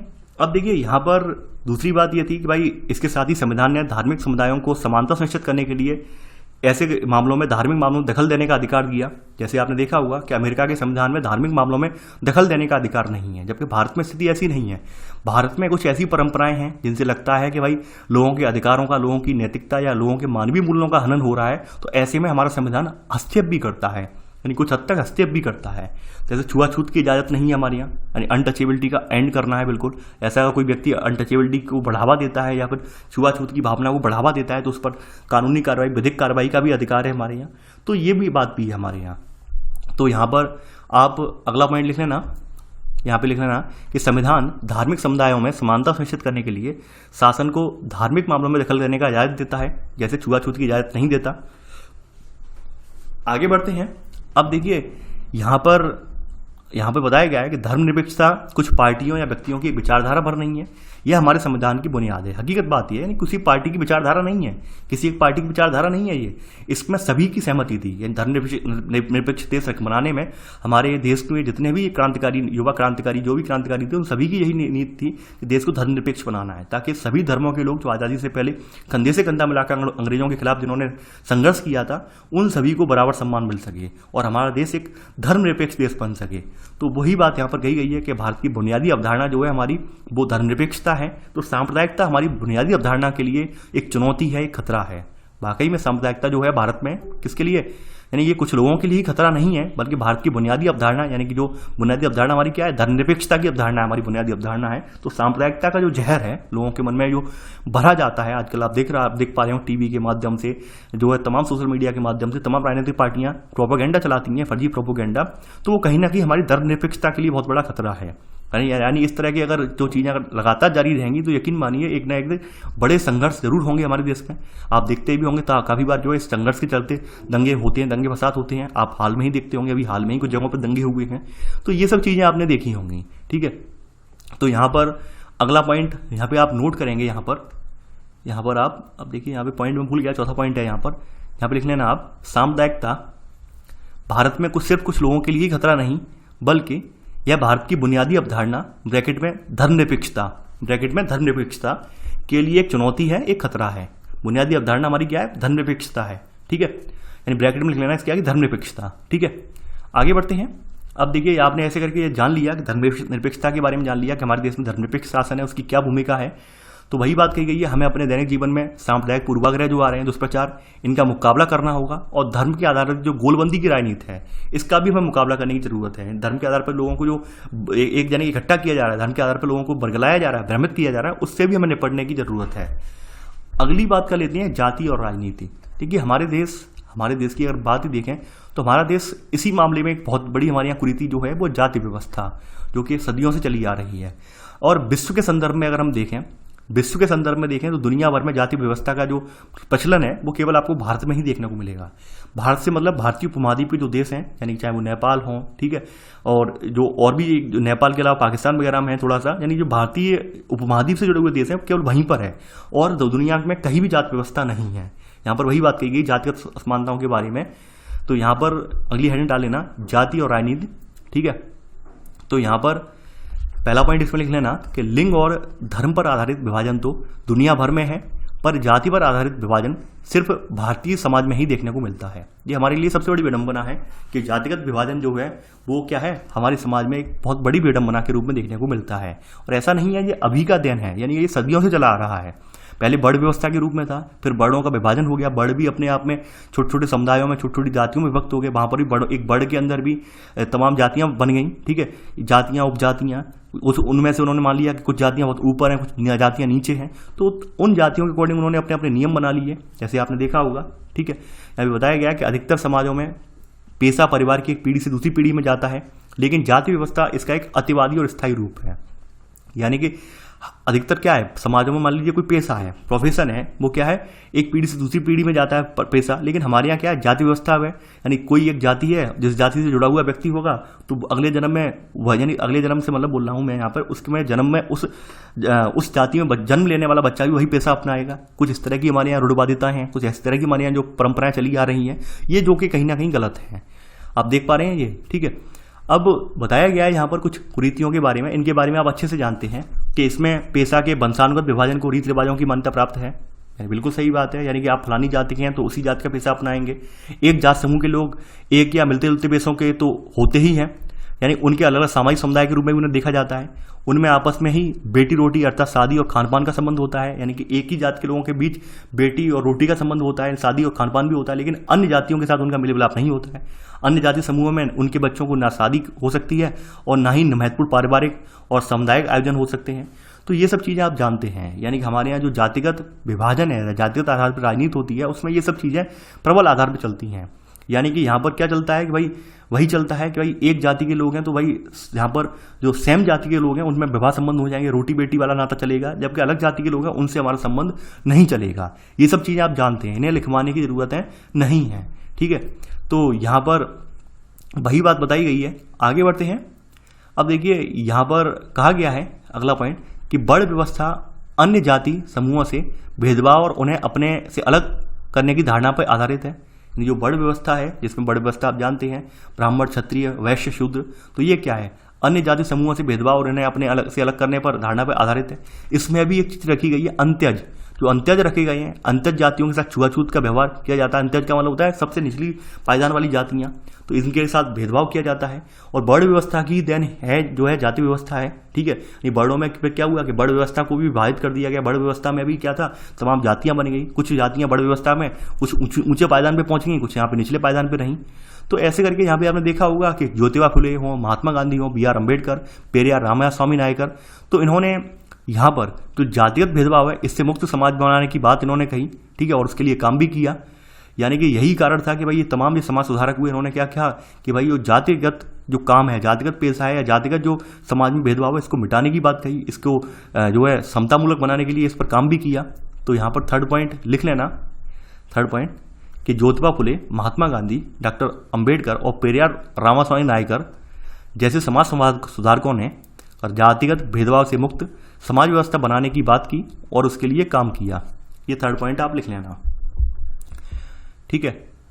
तो ऐसे करके जातिगत व्यवस्था के बारे में आप बहुत अच्छे से जानते हैं और यकीन मानिए आप हम सभी ना सभी यानी कोई ना कोई सभी यानी किसी ना किसी जाति से बिलोंग करते हैं और आप ये बात अच्छे से जानते होंगे। तो मुझे नहीं लगता है इसमें ज़्यादा मुझे एक्सप्लेन करना चाहिए, आप अपने दैनिक जीवन में भी देखते होंगे। आगे बात करते हैं। अब देखिए यहाँ पे बताया गया है कि जाति के बारे में आगे बताया गया है यहाँ पर कि आर्थिक विकास, शहरीकरण, साक्षरता, शिक्षा के विकास, पेशा चुनने की आज़ादी और गांव में जमींदार व्यवस्था के कमजोर पड़ने से जाति व्यवस्था के पुराने स्वरूप और वर्ण व्यवस्था पर आधारित जो मानसिकता है इसमें बदलाव आ रहा है। यानी कि अब क्या हुआ है कि अब शहरीकरण को बढ़ावा मिल रहा है, शहर में जाके कोई व्यक्ति कोई भी पेशा अपना सकता है। तो आप ऐसे में देख रहे होंगे जो जाति व्यवस्था का प्रचलित स्वरूप है उसमें कहीं ना कहीं बदलाव आ रहा है। पहले क्या होता था, गांव में जमींदार हैं, जागीरदार हैं, तो क्या होते थे, आपने देखा होगा तमाम लोगों को घर से उठा लेते थे कि भाई तुम्हारे पिता ये काम कर रहे, तुम्हें भी ये काम करना होगा, बाध्यता करवाते थे, बाध्यकारी करवाते थे, उन पर जोर जबरदस्ती करते थे। लेकिन अब ऐसा नहीं है, अब कहीं ना कहीं बदलाव तो आ रहा है। लेकिन फिर भी आज भी ग्रामीण स्तर पर, ग्रामीण परिवेश में अगर आप देखें तो ग्रामीण परिवेश में आपको ये सब प्रबलता पूर्वक आपको जाति व्यवस्था देखने को मिल जाएगी। शहरों में आप देखते होंगे, शहरों में बहुत हद तक बदलाव आ रहा है। पहले क्या होता था, आप देखते होंगे कि लोग साथ में खाना खाने में भी लोगों को दिक्कत होती है, भाई फलानी जात का हमारी पांत में बैठा है, हमारी लाइन में बैठा है, तो हम खाना नहीं खाएंगे, हम हमारे बगल में बैठा है हम खाना नहीं खाएंगे। अब क्या है, आप देख पा रहे होंगे ट्रेन में, बस में अपने साथ कौन बैठा है हमें कोई फर्क नहीं पड़ता, मेज पर बैठे कौन खाना खा रहा है इस पर उसकी जाति क्या है हम कोई मायने नहीं रखते। इस संविधान में किसी भी तरह की जाति भेदभाव को निषेध किया गया है। इन शहरों में दूसरी बात यह है, शहरों में जो पेशा चुनने की आज़ादी थी, पेशा चुनने की आज़ादी की वजह से भी हमारे यहाँ शहरों में जो है थोड़ा जातिगत भेदभाव कम हुआ। जबकि ग्रामीण लेवल पर आज भी अगर आप जाएंगे तो ग्रामीण लेवल पर आज भी आपको प्रबल रूप से जातिगत भेदभाव देखने को मिलेगा, ठीक है। लेकिन शहरों में फिर भी नहीं है, वही एग्जाम्पल यहाँ पर दिया गया है। आगे बढ़ते हैं। अब देखिए यहाँ पर ये पॉइंट लिख लेना आप इसमें। अब देखिए यहाँ पर चौथा पॉइंट आएगा, यानी यहाँ पर लिख लेना कि आर्थिक विकास, शहरीकरण, साक्षरता और शिक्षा के विकास ने, ठीक है, साक्षरता और शिक्षा के विकास और पेशा चुनने की आज़ादी और जमींदारी व्यवस्था के कमजोर पड़ने से जाति व्यवस्था और पुराने स्वरूप यानी जाति व्यवस्था के पुराने स्वरूप और वर्ण व्यवस्था पर टिकी मानसिकता में बदलाव आ रहा है। चौथा पॉइंट आप ये लिख लेना। पांचवा पॉइंट यहां लिख लेना कि संविधान में हमारे किसी भी तरह की जातिगत भेदभाव को निषेध किया गया है। तो वो सब बातें हैं जो आपने देखी यहाँ। अब बहरहाल यहाँ पे वही बात कही गई है कि संविधान ने तमाम बातें कही हैं, संविधान ने तमाम बातें कर दी गई हैं, लेकिन फिर भी हमारे यहाँ जाति व्यवस्था आज भी बरकरार है। यानी आज भी लोग अपने बेटे या बेटी का विवाह अपने ही जो है जाति में करना पसंद करते हैं। और आप देखते होंगे इंटरकास्ट जो मैरिज वगैरह होती हैं उनमें ऑनर किलिंग, सम्मान के लिए हत्या वगैरह, ये सब चीज़ें आप देखते होंगे, आप सुनते भी होंगे मुद्दे। तो ये सब चीज़ें हमारे संविधान में बहुत सारी चीज़ों के लिए कह दिया गया है कि भाई आप स्वतंत्र हैं। लेकिन आज भी हमारा समाज जो है वो रूढ़िवादी परंपराओं में बंधा हुआ है। जाति व्यवस्था आज भी हमारे समाज से निकली नहीं है। लेकिन हाँ, ऐसा जरूर है कि आने वाले 100, 150, 200 सालों में जाति व्यवस्था का जो पहलू है वो कहीं ना कहीं कमजोर जरूर पड़ जाएगा। जब समाज शिक्षित हो जाएगा और समाज जो है प्रगति करेगा तो यकीन मानिए जाति व्यवस्था का पहलू भी कमजोर पड़ जाएगा। किसी परंपरा, किसी रिवाज को या किसी जो सामाजिक कुरीति को खत्म होने में सालों साल लगते हैं। आपको याद होगा जिस समय राजा राममोहन राय ने सती प्रथा का एंड करने की बात कही थी, उस समय राजा राममोहन राय का भी प्रबल विरोध हुआ था। तमाम जो धर्मावलंबी थे उन्होंने कहा था अरे आपको हमारे जो मुद्दे हैं, धार्मिक मामले, इनमें हस्तक्षेप करने का अधिकार ही नहीं है। लेकिन धीरे धीरे करके आपने देखा होगा, धीरे धीरे करके जो आज आप देख रहे होंगे, पूरी तरह से जो सती प्रथा थी वो एंड हो चुकी है। पूरे देश में कहीं नामो निशान भी नहीं है। अगर कोई व्यक्ति ऐसा करता भी है तो उसके लिए दंडनीय प्रावधान है। तो ये सब चीज़ें आप जानते भी हैं। यानी कोई भी रिवाज हो, कोई भी परंपरा हो, चाहे कोई कुरीति हो, उसे खत्म होने में टाइम तो लगता है, क्योंकि सदियों से चली आ रही है, तो एकदम तो मिटाई नहीं जा सकती है। लेकिन फिर भी ये है, समय के साथ साथ मिट जाएगी। ठीक है। अब यहाँ पर बताया गया है कि जाति व्यवस्था के अंतर्गत सदियों से कुछ समूहों को लाभ की स्थिति में तो कुछ समूहों को दबाकर रखा गया है। ये बात आप अच्छे से जानते हैं। और ये चीज़ आज भी देखने को मिलती है कि जिन जातियों में पहले से पढ़ाई लिखाई का प्रचलन था, उनकी शिक्षा की पकड़ आज भी मजबूत है। उनकी शिक्षा में आज भी आधुनिक शिक्षा में उनका बोलबाला है। लेकिन जो लोग पहले छूटे हुए थे, यानी पहले से जिन्होंने पढ़ाई का अधिकार नहीं था, जो लोग पढ़ाई से अछूते थे, वो आज भी शिक्षा में पिछड़े हुए बने हुए हैं। ये बात आप देखते भी होंगे, नोटिस भी करते होंगे कि जो लोग पहले से, जिनमें शिक्षा की अच्छी पहुंच थी पहले से जिन लोगों की, तो वो परिवार या वो बच्चे आज भी शिक्षा में जो है आगे हैं। लेकिन जो लोग सदियों से इन्हें शिक्षा नहीं मिली और बाद में आज़ादी के बाद जैसे तैसे करके शिक्षा ग्रहण की, तो वो आज भी पिछड़े हुए हैं। तो यहाँ पर वही बात बताई गई है। अब देखिए यहाँ पे छठा पॉइंट आप बताया गया है, छठा पॉइंट आप लिख लेना यहाँ पर कि जिन जातियों में पहले से ही ये पूरा यहाँ से लेकर, ठीक है, यहाँ सब पॉइंट और इसी में सब पॉइंट, इसी में कि जिन जातियों को पहले शिक्षा से वंचित रखा जाता था, उनके सदस्य अभी भी स्वाभाविक रूप से पिछड़े हुए हैं। तो इसका ये रीजन बताया गया है कि यही कारण है कि भाई शहरी मध्यम वर्ग में अगड़ी जाति के लोग अनुपात असमान रूप से काफ़ी ज़्यादा है। यानी इस वजह से आप देख पाते हैं कि शहरों में जो अगड़ी जात के लोग हैं, यानी कि जो जनरल कैटेगरी के लोग हैं शहर में, उनका संख्या ज़्यादा देखने को मिलती है। यानी शहर में सामान्य रूप से जनरल जाति के लोग जो हैं वो ज़्यादा हैं, यहाँ पे बताया गया है। आगे बढ़ते हैं। अब देखिए यहाँ पे कुछ स्थितियाँ और बताई गई हैं, कुछ स्थितियाँ और डिफाइन की गई हैं। जैसे राजनीति में जाति के बारे में बताया गया है, भाई राजनीति में जाति का गठन किस प्रकार से हुआ, राजनीति में जाति का प्रचलन किस प्रकार से हुआ, उसके बारे में बताया गया है। अब देखिए ये हेडिंग लिखने से पहले कुछ चीज़ें और हैं, उनके बारे में हम यहाँ पे पहले चर्चा कर लेते हैं। भारत और की सामाजिक और धार्मिक विविधता के बारे में बात कर लेते हैं कि ये क्या है। तो अगली हेडिंग आप डाल लेना, भारत की सामाजिक और धार्मिक विविधता। तो यहाँ पर सबसे पहली बात यह है कि हमारी जो जनगणना होती है, जनगणना में प्रत्येक 10 साल बाद सभी नागरिकों के धर्म का दर्ज किया जाता है। यानी हम क्या करते हैं, घर घर जाके सर्वे करवाते हैं। तो हम उस सर्वे के जरिए सूचनाएं जुटाते हैं, उसके आधार पर पूरा डेटा तैयार किया जाता है। अब यहाँ पर वही बताया गया कि मान लीजिए कोई व्यक्ति अपने नास्तिक है या कोई किसी धर्म को नहीं मानता है, तो फॉर्म में वही बात हम दर्ज कर लेते हैं वैसे ही करके, और बाद में हम अपना एक आंकड़ा जारी करते हैं। ये बात आप जानते होंगे। पहला पॉइंट तो नोट कर लिया है। अगर हम देखें यानी प्रतिशत के हिसाब से देखें तो 1961 के बाद हिंदू, जैन, ईसाई समुदाय का हिस्सा मामूली रूप से घटा है, जबकि मुसलमान, सिख और बौद्धों का हिस्सा मामूली रूप से बढ़ा भी है। अगर हम यहाँ पे प्रतिशत के हिसाब से देख लें तो यहाँ पर हमारा जो है जैन, हिंदू और ईसाई समुदाय का हिस्सा जो है थोड़ा घटा भी है, लेकिन मुसलमान, सिख और बौद्धों का हिस्सा मामूली रूप से बढ़ा है। अब देखिए हमारे देश में यहाँ पे बताया गया है उस चीज़ के बारे में कि हमारे देश में प्रचलित एक धारणा है कि मुसलमानों का प्रतिशत हद से ज़्यादा बढ़ रहा है और दूसरे समुदाय उनसे पीछे रह जाएंगे। तो ऐसे में हमारे यहाँ एक सच्चर समिति गठित की गई थी, प्रधानमंत्री के द्वारा नियुक्त एक उच्च स्तरीय समिति गठित की गई थी, क्योंकि लोगों के अंदर एक डर, एक फियर का माहौल जो बैठाया गया। जैसे आप ये चैप्टर ही पढ़ रहे हैं पूरा, तो अक्सर ये बात दोहराई जाती है बार बार। तो फिर सच्चर समिति ने जब अपनी रिपोर्ट सबमिट की तो इन्होंने बताया कि नहीं, ऐसा नहीं है, मुसलमानों की आबादी बढ़ रही है, लेकिन उनका जो मृत्यु दर है वो सबसे ज़्यादा है। रीज़न ये है कि भाई शिक्षित लोग नहीं है, शिक्षित नहीं है तो बेटर एजुकेशन ना मिल पाने की वजह से, बेटर जो स्वास्थ्य सुविधाएं ना मिल पाने की वजह से मृत्यु दर भी उनमें ज़्यादा है। तो उस आधार पर रिपोर्ट तैयार हुई, तो उसमें ये बताया गया कि आने वाले 50 सालों में इनकी आबादी जो थी वो 3 से 4% रह जाएगी, क्योंकि उस समय जो अभी आप 80% हिंदू देख रहे होंगे, 80% हिंदू वाली आबादी है, ये इसकी बहुतायत हो जाएगी और ये आबादी अपने आप कम हो जाएगी। यानी आपको अभी तो दिख रही है, लेकिन 50 साल बाद ऐसा नहीं रहेगा। तो यहाँ पर अगला पॉइंट आप नोट करेंगे इसमें, सेकेंड पॉइंट कि यानी यहाँ पर लिख लेना यहाँ पर एक आम भ्रांत धारणा यह है कि देश की आबादी में मुसलमानों का प्रतिशत बढ़ जाएगा और दूसरे धर्म समुदाय उससे पीछे हो जाएंगे। इसी में लिख लेना, इसके लिए प्रधानमंत्री द्वारा नियुक्त उच्च स्तरीय समिति, जिसे सच्चर समिति के नाम से जाना जाता है, ठीक है, इसने आकलन से स्पष्ट किया कि मुस्लिम आबादी का अनुपात थोड़ा जरूर बढ़ेगा, लेकिन अगले 50 सालों में यह बढ़बाद 3 से 4% तक ही रहेगी। ये आप नोट कर लेना, ये अक्सर करके पूछते हैं और ये सच्चर समिति का हर बार जिक्र भी किया जाता है इसके लिए। आगे बढ़ते हैं। यहाँ पर अगर बात की जाए जनगणना में, तो जनगणना में 2 विशिष्ट समूह हैं, जहाँ पर SC जाति यानी अनुसूचित जाति और अनुसूचित जनजाति, इनकी गिनती अलग से दर्ज की जाती है। यानी कि वैसे तो ये हिंदू में ही काउंट है, दोनों समुदाय जो हैं हिंदू में ही आते हैं, लेकिन फिर भी इनकी काउंटिंग जो अलग से की जाती है अनुसूचित जाति और जनजाति की। तो यहाँ पर आप थर्ड पॉइंट अब आप लिख लेना, यहाँ पर लिख लेना कि जनगणना में दो विशिष्ट समूहों एससी और एसटी की गिनती अलग से दर्ज की जाती है। ठीक है, आगे बढ़ते हैं। अब यहां पर इसी में सब पॉइंट, अनुसूचित जातियां क्या है। अनुसूचित जातियों में जिन्हें आमतौर पर दलित कहा जाता है, सामान्यतः हिंदू जातियां ही हैं।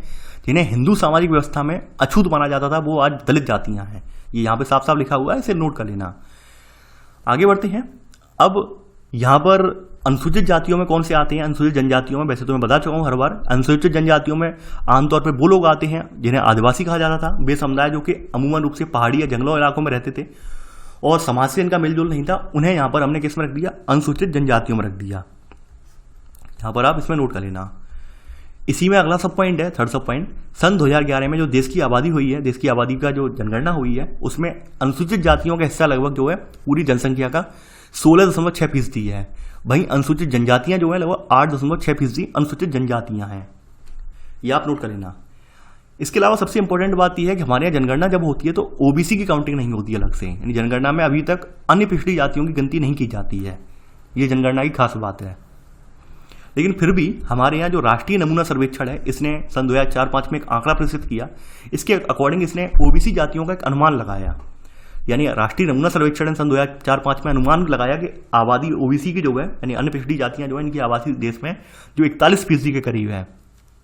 ठीक है, यानी कि इस प्रकार कितनी है, यानी इस प्रकार इनकी आबादी जो है मुल्क में अनुसूचित जातियों, अनुसूचित जातियों, जनजातियों और ओबीसी का हिस्सा लगभग 2/3 है और हिंदुओं की आबादी लगभग 3/4 है। यानी कहने का मतलब ये है कि जो भी हिंदू जातियां हैं, हिंदू जातियों में 2/3 जातियां किस किस की हैं, ओबीसी, यानी 2/3 तो ओबीसी, एससी और एसटी को मिला के 2/3 कौन है, ये हिंदुओं में है। ठीक है, 2/3 कैंडिडेट।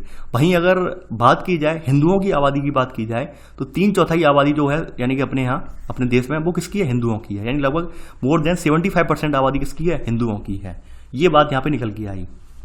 ठीक है, ये 5वां पॉइंट और 5वें का सब पॉइंट आप लिख लेना। अब देखिए, ये 2011 की जनगणना है, इसके आंकड़े बताए गए हैं कि हिंदू हमारे यहाँ कितना है। तो ये आपको लिख लेना है, भारत में विभिन्न धार्मिक समुदायों की आबादी कितनी है। 2011 में हिंदू 79.8% है, मुस्लिम 14.2% है। यहाँ पर इसके बाद मुस्लिम के बाद तीसरा समूह है ईसाई है, उसके बाद सिख है। ठीक है, अन्य में आ जाते हैं बौद्ध 0.7%, जैन 0.4% और अन्य धर्म ये इतने हैं, और जिनका कोई धर्म नहीं 0.2% है। ये आप नोट कर लेना। देखिए, ये आंकड़े बहुत ज़्यादा इंपॉर्टेंट है जनगणना वाले, और ये आपको मेमोराइज करने पड़ेंगे। मेमोराइज का मतलब यही है कि 1-2 बार आप इसे देखेंगे चार्ट को, आपको याद हो जाएगा। ठीक है, तो अब आपके माइंड में कुछ भ्रांतियां थी, जैसे एक भ्रांति, सबसे बड़ी भ्रांति आप यही पाले हुए थे कि मुस्लिमों की आबादी बहुत ज़्यादा बढ़ जाएगी, जबकि ऐसा नहीं है। मुस्लिमों की आबादी आज से 50 साल बाद अपने आप कम हो जाएगी। यानी सच्चर समिति की रिपोर्ट ने ये बात स्पष्ट है, और आप हर बात का मूल्यांकन करेंगे तो आप ये पाएंगे भी कि आबादी तो बढ़ रही है, लेकिन अभी भी शिक्षा का अभाव है उनमें। ऑब्वियस सी बात है, आबादी बढ़ने से गुणवत्ता थोड़ी ना बढ़ी, गुणवत्ता में सुधार थोड़ी ना आया। यानी आज भी उनके जो मुस्लिम कम्युनिटी के जो लोग हैं, उनके बच्चों को जो है बेटर एजुकेशन, बेटर स्वास्थ्य सुविधाएं मुहैया नहीं हो पाती है। रीजन क्या है, आबादी बढ़ रही है। आबादी बढ़ना सोल्यूशन नहीं है। यहाँ पर मेन चीज़ है जो बेसिक फैसिलिटी है वो भी उन्हें मिलनी चाहिए। बेसिक फैसिलिटी तभी मिलेंगी जब यहाँ पर हम दो और हमारे दो वाला नारा चलेगा। मैं आपसे स्पष्ट बोल रहा हूँ, अगर आप बुरा मान रहे हैं तो आप बिल्कुल मानिए बुरा, इससे मुझे परहेज नहीं है, लेकिन हकीकत यही है। यानी हम सबको अपने अपने फ्यूचर के बारे में सोचना होगा। यानी सरकार की जिम्मेदारी तो बनती है कि जनता का देखभाल करे, लेकिन उससे ज़्यादा हमारी भी जिम्मेदारी बनती है। हर काम सरकार के भरोसे नहीं होता है, कुछ काम हमें खुद भी करने होते हैं। तो आज देश में सबसे बड़ी समस्या क्या बन गई है, जनसंख्या विस्फोट। सबसे बड़ी समस्या आप देख पा रहे होंगे, बेरोजगारी, भ्रष्टाचार, यहाँ पर आप देख पा रहे हैं क्राइम। इसका रीजन सबसे बड़ा क्या है, जनसंख्या वृद्धि है। वहीं अगर यूरोप की तुलना में करें तो यूरोप में जनसंख्या नहीं है ज़्यादा।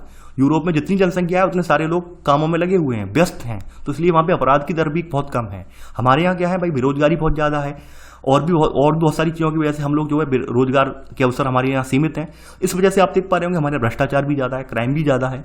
तो ऑब्वियस सी बात है, अगर हमें इन सबको कंट्रोल करना है तो हमें पॉपुलेशन को भी कंट्रोल करना पड़ेगा। मेरा मानना ये है कि देश में बाकी में पॉपुलेशन को लेकर, बर्थ कंट्रोल को लेकर सरकारों को कोई ना कोई कानून लाना चाहिए, ताकि जो है जनसंख्या को नियंत्रित किया जा सके।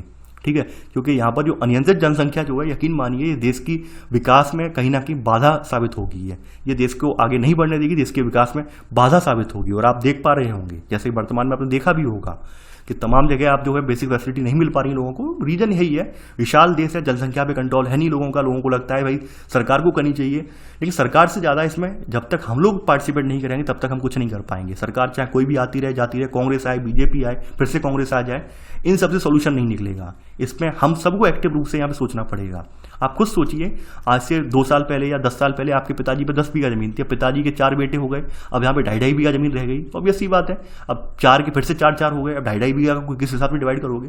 तो हमारे पास रिसोर्सेस लिमिटेड हैं, ये संसाधन सीमित हैं, चाहे वो हमारे स्थल संसाधन यानी घरेलू संसाधन हो या जो भी संसाधन सीमित है। अब जनसंख्या लगातार बढ़ती जाएगी, संसाधन तो बढ़ नहीं रहे हैं, तो ऑब्वियस सी बात है कि हमारी रोजगार के अवसर भी कम हो जाएंगे। तो सबसे बड़ी जरूरी बात हमारे लिए यही है, जनसंख्या को हमें लगाम लगानी पड़ेगी, तभी हमारा देश आगे बढ़ पाएगा। मेरा मानना ये है। अब चलिए, ये सब बातें होती रहेंगी। अगली बात है राजनीति में जाति। राजनीति में जाति कैसे आती है वो बात बताई गई है। अब देखिए, आप लोग ये बात आप जानते होंगे, यहाँ आप अच्छे से आप ये सब चीज़ें देखते भी होंगे यहाँ पर, कि आजकल जो पार्टियां हैं अपने समीकरण जो है, सियासी समीकरण जातिगत आधार पर बिठाती हैं। जैसे आपने देखा होगा, जैसे यूपी बिहार की स्थिति बताऊं मैं आपको। यूपी बिहार में अगर आपने एनालिसिस किया है तो यूपी बिहार में ये कर लिया जाता है, यूपी बिहार में कि भाई वहाँ पर जातिगत आंकड़े फिक्स किए जाते हैं कि फलाने जिले में कौन सी जाति वालों की संख्या सबसे ज़्यादा है, उसे ही हम वहाँ पर उस जो है MP या MLA का टिकट दे देंगे उस एरिया से। ये होता है, हर जगह होता है। यानी यहाँ पर जातिगत आधार पर देखा जाता है कि भाई मान लीजिए कि फलानी जाति का है तो उस एरिया में कौन सी जाति वालों की संख्या ज़्यादा है, जातिगत आंकड़े उन्होंने निकाले, उसी अकॉर्डिंग उसी पार्टी के उसी जाति के कैंडिडेट को आगे बढ़ा दिया। तो ये चीज़ें हैं, आप देख पा रहे होंगे। या फिर ये किया जाता है हमारे देश में, जैसे कोई इलाका है उसमें जनरल कैंडिडेट जो है सबसे ज़्यादा हैं, या फिर SC वाले ज़्यादा हैं, तो हमने कोई SC कैंडिडेट वहाँ पे उतार दिया। SC कैंडिडेट उतार दिया तो SC में जितनी भी जातियाँ आ रही हैं शेड्यूल्ड कास्ट में, उन सब ने उसे वोट दे दिया। तो ये सब चीज़ें हमारे राजनीति में एक आम बात है, ये आप लोगों से छुपी नहीं है, आप लोग अच्छे से इसे जानते होंगे, सबसे अवगत हैं। तो यहाँ पर वही बात कही गई है। तो यहाँ पर बताया गया है कि जब एक जाति के लोग एक स्वाभाविक समाज समुदाय का निर्माण करते हैं और उनके हित एक जैसे होते हैं, तब दूसरी जाति के लोगों से उनके हितों का कोई मेल नहीं होता। ये बहुत इंपॉर्टेंट बात है। यानी जब मान लीजिए एक जाति के ही लोग हो जाएंगे, एक जाति के लोग सत्ता में पहुंच जाएंगे, एक जाति के लोग राजनीति में आ जाएंगे, तो ऑब्वियस सी बात है दूसरे लोगों के हितों की उपेक्षा होगी, दूसरे लोगों के हितों को यहाँ पर जो है वरीयता नहीं दी जाएगी, दूसरे लोगों के हितों पर यहाँ पर चर्चा नहीं की जाएगी। तो वो सब चीज़ें हैं, आप जानते होंगे। आगे बढ़ते हैं, वही सब बात बताई गई है कि जब पार्टियां चुनाव के लिए उम्मीदवार का नाम तय करती हैं तो चुनाव क्षेत्र में मतदाताओं की जातियों के हिसाब ध्यान में रखती हैं। वो सब बातें देखिए मौखिक रूप से आप जान लीजिए, ये सब बातें आप आए दिन जीवन में देखते होंगे। खास करके यूपी बिहार में अच्छे खासे से ये समीकरण बिठाए जाते हैं, फलानी जाति का ये क्षेत्र है, फलानी जाति का ये क्षेत्र है। देखिए मैं आपको पहले कार्टून दिखा देता हूँ, उसके बाद उस कार्टून के बाद मुझे किसी भी जाति का नाम यूज करने में हिचक नहीं होगी। ये कार्टून आपकी किताब में ही है। राजपूत दिखाई गई है, कुर्मी दिखाई गई है, गुज्जर दिखाई गई है, यादव दिखाए गए हैं, ठीक है, कोयरी, SC ST, ठीक है, लोहार जाति यहाँ पे बताई गई है। देख पा रहे होंगे आप, और नहीं देख पा रहे हैं तो किताब डाउनलोड करके देख लेना। यहाँ पे बकायदा कार्टून बनाया गया है। तो कार्टून जब दिया गया है तो मैं यहाँ पे स्पष्ट नाम ले सकता हूँ। पहले मुझे लगा था भाई मैं नाम लूंगा तो कुछ लोगों की भावनाएं आहत हो जाएंगी, पर मैं अब ले सकता हूँ। जैसे आप देखते होंगे खास करके यूपी वगैरह हुआ, यूपी में, बिहार में, तो यहाँ पर समीकट बिठाए जाते हैं। भाई यादव हैं, राजपूत हैं, ब्राह्मण हैं, तो उस अकॉर्डिंग एरिया बांटी जाती हैं। भाई फलाना बनारस साइड में कौन लोग ज़्यादा हैं, भाई यहाँ पर पश्चिमी यूपी में किस जाति का बहुलता ज़्यादा है। कहीं पर देखते हैं कि भाई जाट ज़्यादा है तो जाट वाले इलाके में जाटों को वहाँ पर उन्होंने प्रतिनिधित्व दे दिया। तो ये सब चीज़ें हमारे यहाँ यूपी में, यहाँ पर आपको मैं यूपी बिहार की बता रहा हूँ, अक्सर वैसे सभी राज्यों में यही स्थिति बनी हुई है। तो ये जब स्थिति आप बनी होगी तो ऑब्वियस सी बात है जब एक जाति के लोग आएंगे, सत्ता में आएंगे, तो ऑब्वियस सी बात है दूसरी जाति वाले लोगों को यहाँ पर उनकी जो मुद्दे हैं, उनकी जो बातें हैं, उन्हें पूरा जहाँ पे जो नहीं दिया जाएगा, पूरा जहाँ पर उन्हें वैल्यू नहीं दी जाएगी। जैसे SC वाले, जैसे मायावती की सरकार आ जाती है तो वो लोग केवल SC पर फोकस करते हैं, बाद बाकी जातियों की उपेक्षा कर देती हैं। तो ये सब चीज़ें क्या होती हैं, इन सब चीज़ों के होने से ये होता है कि भाई समाज में गलत संदेश जाता है। इस समाज में, हमारा समाज जो हम जिस समाज के एकीकरण की बात कर रहे हैं, वास्तव में वो एकीकरण रखा रह जाता है। यानी जब जब आदमी के खुद के हितों की बात होती है और जातियों की बात आ जाती है, भारतीय समाज की सबसे बड़ी मुझे कुरीति यही लगती है कि आदमी के जब स्वयं के हितों की बात होती है और फिर जाति की बात आ जाती है, आदमी कितना भी बड़ा, वो कहते नहीं कितना भी बड़ा समाज सुधारक सही, एकदम अपने आप को पीछे खींच लेता है। ये हकीकत बन चुकी है। यानी आप खुद देखना, कभी नोटिस करना कि कोई भी समाज सुधारक हो, कोई भी हो, बहरहाल यानी मुझ जैसा हो, मुझे तो जाति में यानी इंटरेस्ट नहीं है, राजनीति में ही इंटरेस्ट नहीं है, वो अलग बात है मुझे। लेकिन अक्सर लोगों का यही होता है, जब मुद्दा आता है जाति का, जाति के आधार पर वोट देने का, तो सबसे पहले लोग पीछे खिंच जाते हैं कि भाई हमारी जाति का, हम तो उसे वोट देंगे। तो ये चीज़ें बहुत गलत है, मैं इसको समर्थन नहीं करता हूँ और सभी से यही बोलता हूँ कि आप लोग भी बिल्कुल ना करें। इसका खामियाजा, इसका डिसएडवांटेज मैं बता रहा हूँ आपको। एक एग्जाम्पल मैं लेता हूँ यहाँ पर कि मान लीजिए किसी प्रदेश में एक ही जाति के लोग हैं, मान लीजिए कोई प्रदेश में एक जाति है XYZ करके, उस जाति के लोग रह रहे हैं।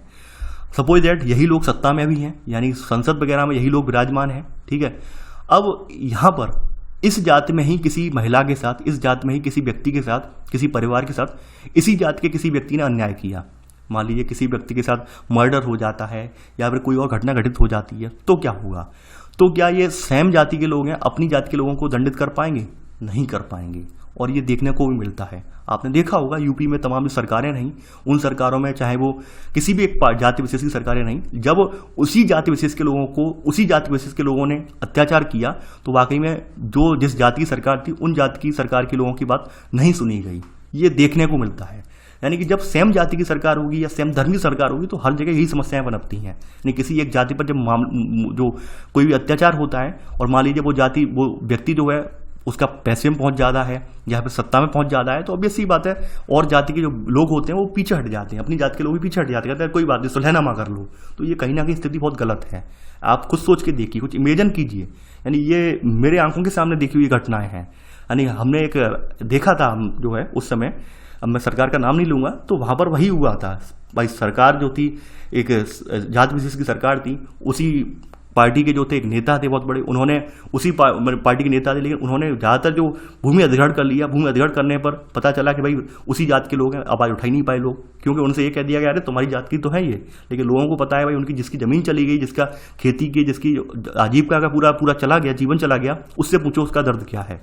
तो यहाँ पर इसका डिसएडवांटेज भी है। यानी कभी भी आप लोग समर्थन मत कीजिए, ना ही इस तरह की धार्मिक जो आप लोग कहते हैं कि संप्रदाय के आधार पर देश बन जाए, उसका में भी यही डिसएडवांटेज है। यानी फिर वही होता है, जब किसी एक जात विशेष के, किसी धर्म विशेष के लोग हो जाते हैं, तो वही पक्षपात स्टार्ट हो जाता है। भाई यह तो हमारे धर्म का है, कोई बात नहीं, कर दिया तो कर दिया।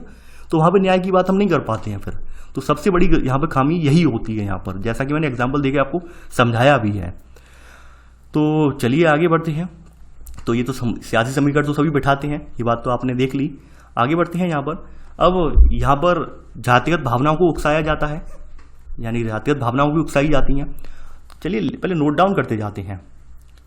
यहाँ पर इसमें पहला पॉइंट तो लिख लिया है, सेकंड पॉइंट यानी लिख लेना पार्टियाँ, यानी पार्टियाँ, यानी जब पार्टियाँ पार्टियों के लिए चुनाव के उम्मीदवारों का नाम तय करती हैं, तो वे मतदाताओं की जातियों का हिसाब ध्यान में रखती हैं। ये सेकंड पॉइंट में लिख लेना, इसी में सब पॉइंट कर देना यहाँ पर। इसके अलावा यहाँ पर कि यहाँ पर लिख लेना समर्थन हासिल करने के लिए जातिगत भावनाओं को उकसाया जाता है। जातिगत भावना है कि भाई आपकी पार्टी के हैं, आपकी जाति के ये नेता, आप इन्हें वोट दीजिए, आपका ये होगा, आपका वो होगा। तो ये इस तरह की भावनाएं भी उकसाई जाती हैं। अब यहाँ पर बताया गया है अगले पॉइंट में, अगली हेडिंग में यहाँ बताया गया, अगले पॉइंट में बताया गया है कि सार्वभौमिक वयस्क मताधिकार और एक व्यक्ति एक वोट की व्यवस्था ने राजनीतिक दलों को विवश किया कि राजनीतिक समर्थन पाने और लोगों को गोलबंद करने के लिए सक्रिय हों। यानी कि यहाँ पे आप सभी को बताया कि हर व्यक्ति के वोट का मूल्य सेम है, चाहे वो गरीब हो, अमीर हो, किसी जाति का हो, किसी धर्म का हो, वोट का मूल्य सेम है। तो इस वजह से क्या हुआ, इस बात ने भी तमाम राजनीतिक दलों को गोलबंद कर दिया कि भाई आप लोग संगठित हो जाइए। संगठित का मतलब ये है कि भाई फलानी पार्टी के अगर कैंडिडेट है, उसी को जिताना है, तो आप उसी जाति के लोगों को ज़्यादा फोकस दीजिए। तो ऑब्वियस सी बात है, उस जाति का समर्थन मिल जाएगा, थोड़ा बहुत इधर उधर से और जातियों का समर्थन मिल जाएगा, हम जीत जाएंगे।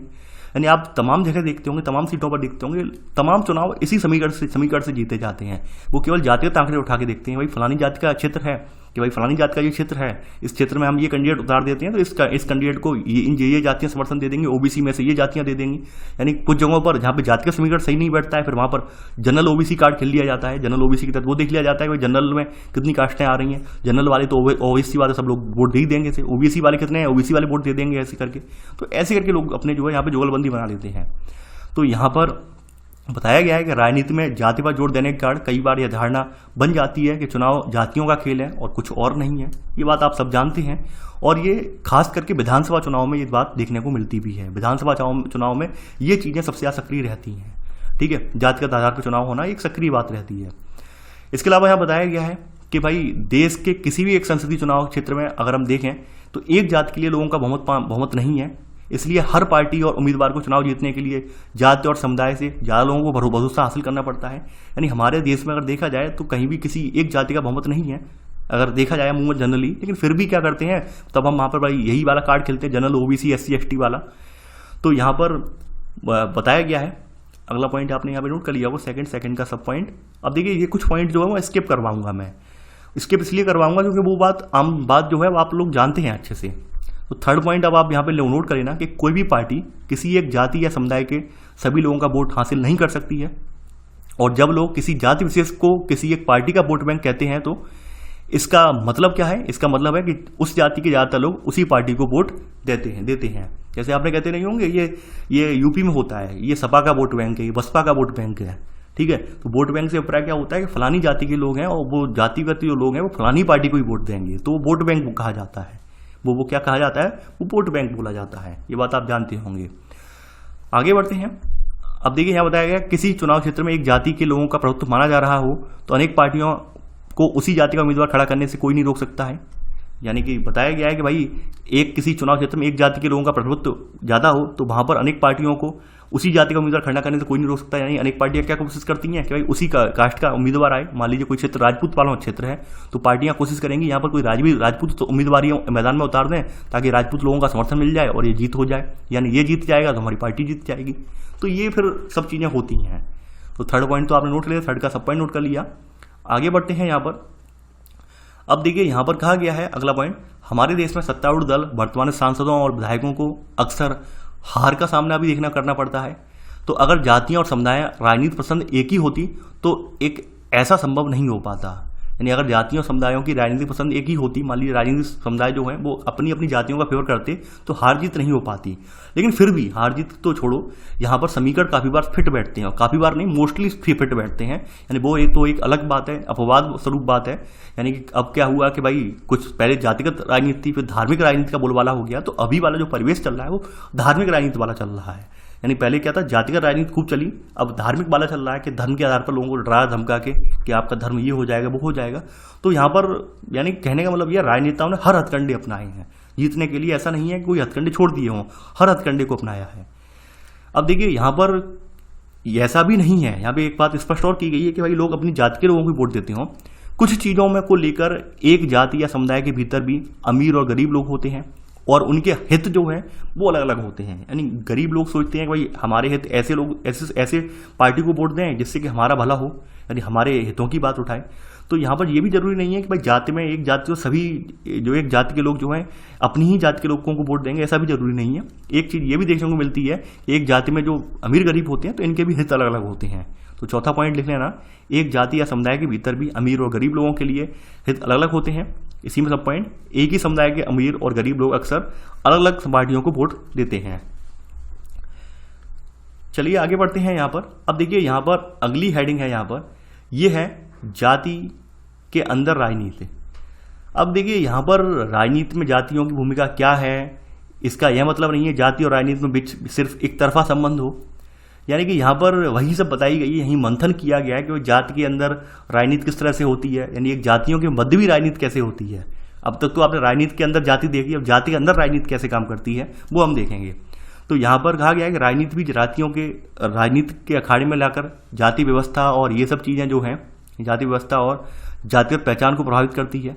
ठीक है, अब जैसे एक चीज़ हमारे यहाँ बहुत कॉमन है, हर जाति खुद को बड़ा बनाना चाहती है। ठीक है, यानी पहले वो क्या करती है अपने समूह की, फिर जिन उप जातियों को छोटा या नीचा बताकर अपने से बाहर रखना चाहती थी तो उन्हें अपने साथ लाना चाहती है। यानी हर जाति क्या करती है कि भाई एक अपना समूह बनाकर चाहती है। जैसे मान लीजिए राजपूत हैं तो राजपूत कोशिश करेंगे हमारे राजपूत समुदाय के जो भी लोग हों, जिस भी उससे आते हों, वो सभी एकताबद्ध हो जाएं जिससे हमारा समुदाय आगे बढ़ जाए। ब्राह्मण ये चाहते हैं भाई हमारे समुदाय यानी हमारी जो कास्ट के लोग हैं, चाहे वो हमारी जातियों उपजातियों बटी हुई हों, लेकिन एकबद्ध हो जाएं तो हमारी ताकत एक अच्छा खासा संगठन बन जाए। यानी हर जाति यही कोशिश कर रही है, जबकि ऐसा नहीं है कि इन जातियों में उपजातियां नहीं हैं, इन जातियों में भी उपजातियां हैं। आपने अक्सर देखा होगा अगर आप ब्राह्मण हैं या राजपूत हैं, ब्राह्मणों में भी तमाम जो ब्राह्मणों की ऐसी उपजातियां जिनमें विवाह नहीं होता है, आपस में विवाह नहीं करते हैं, विवाह संबंध नहीं करते हैं।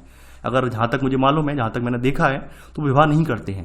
लेकिन जब भी राजनीतिक हितों की बात आती है तो कभी कभी हम क्या करते हैं कि भाई हम सब तो एक हैं, यानी हमारी हमारी ताकत इतनी है, हम ये हैं, हम वो हैं, ठीक है।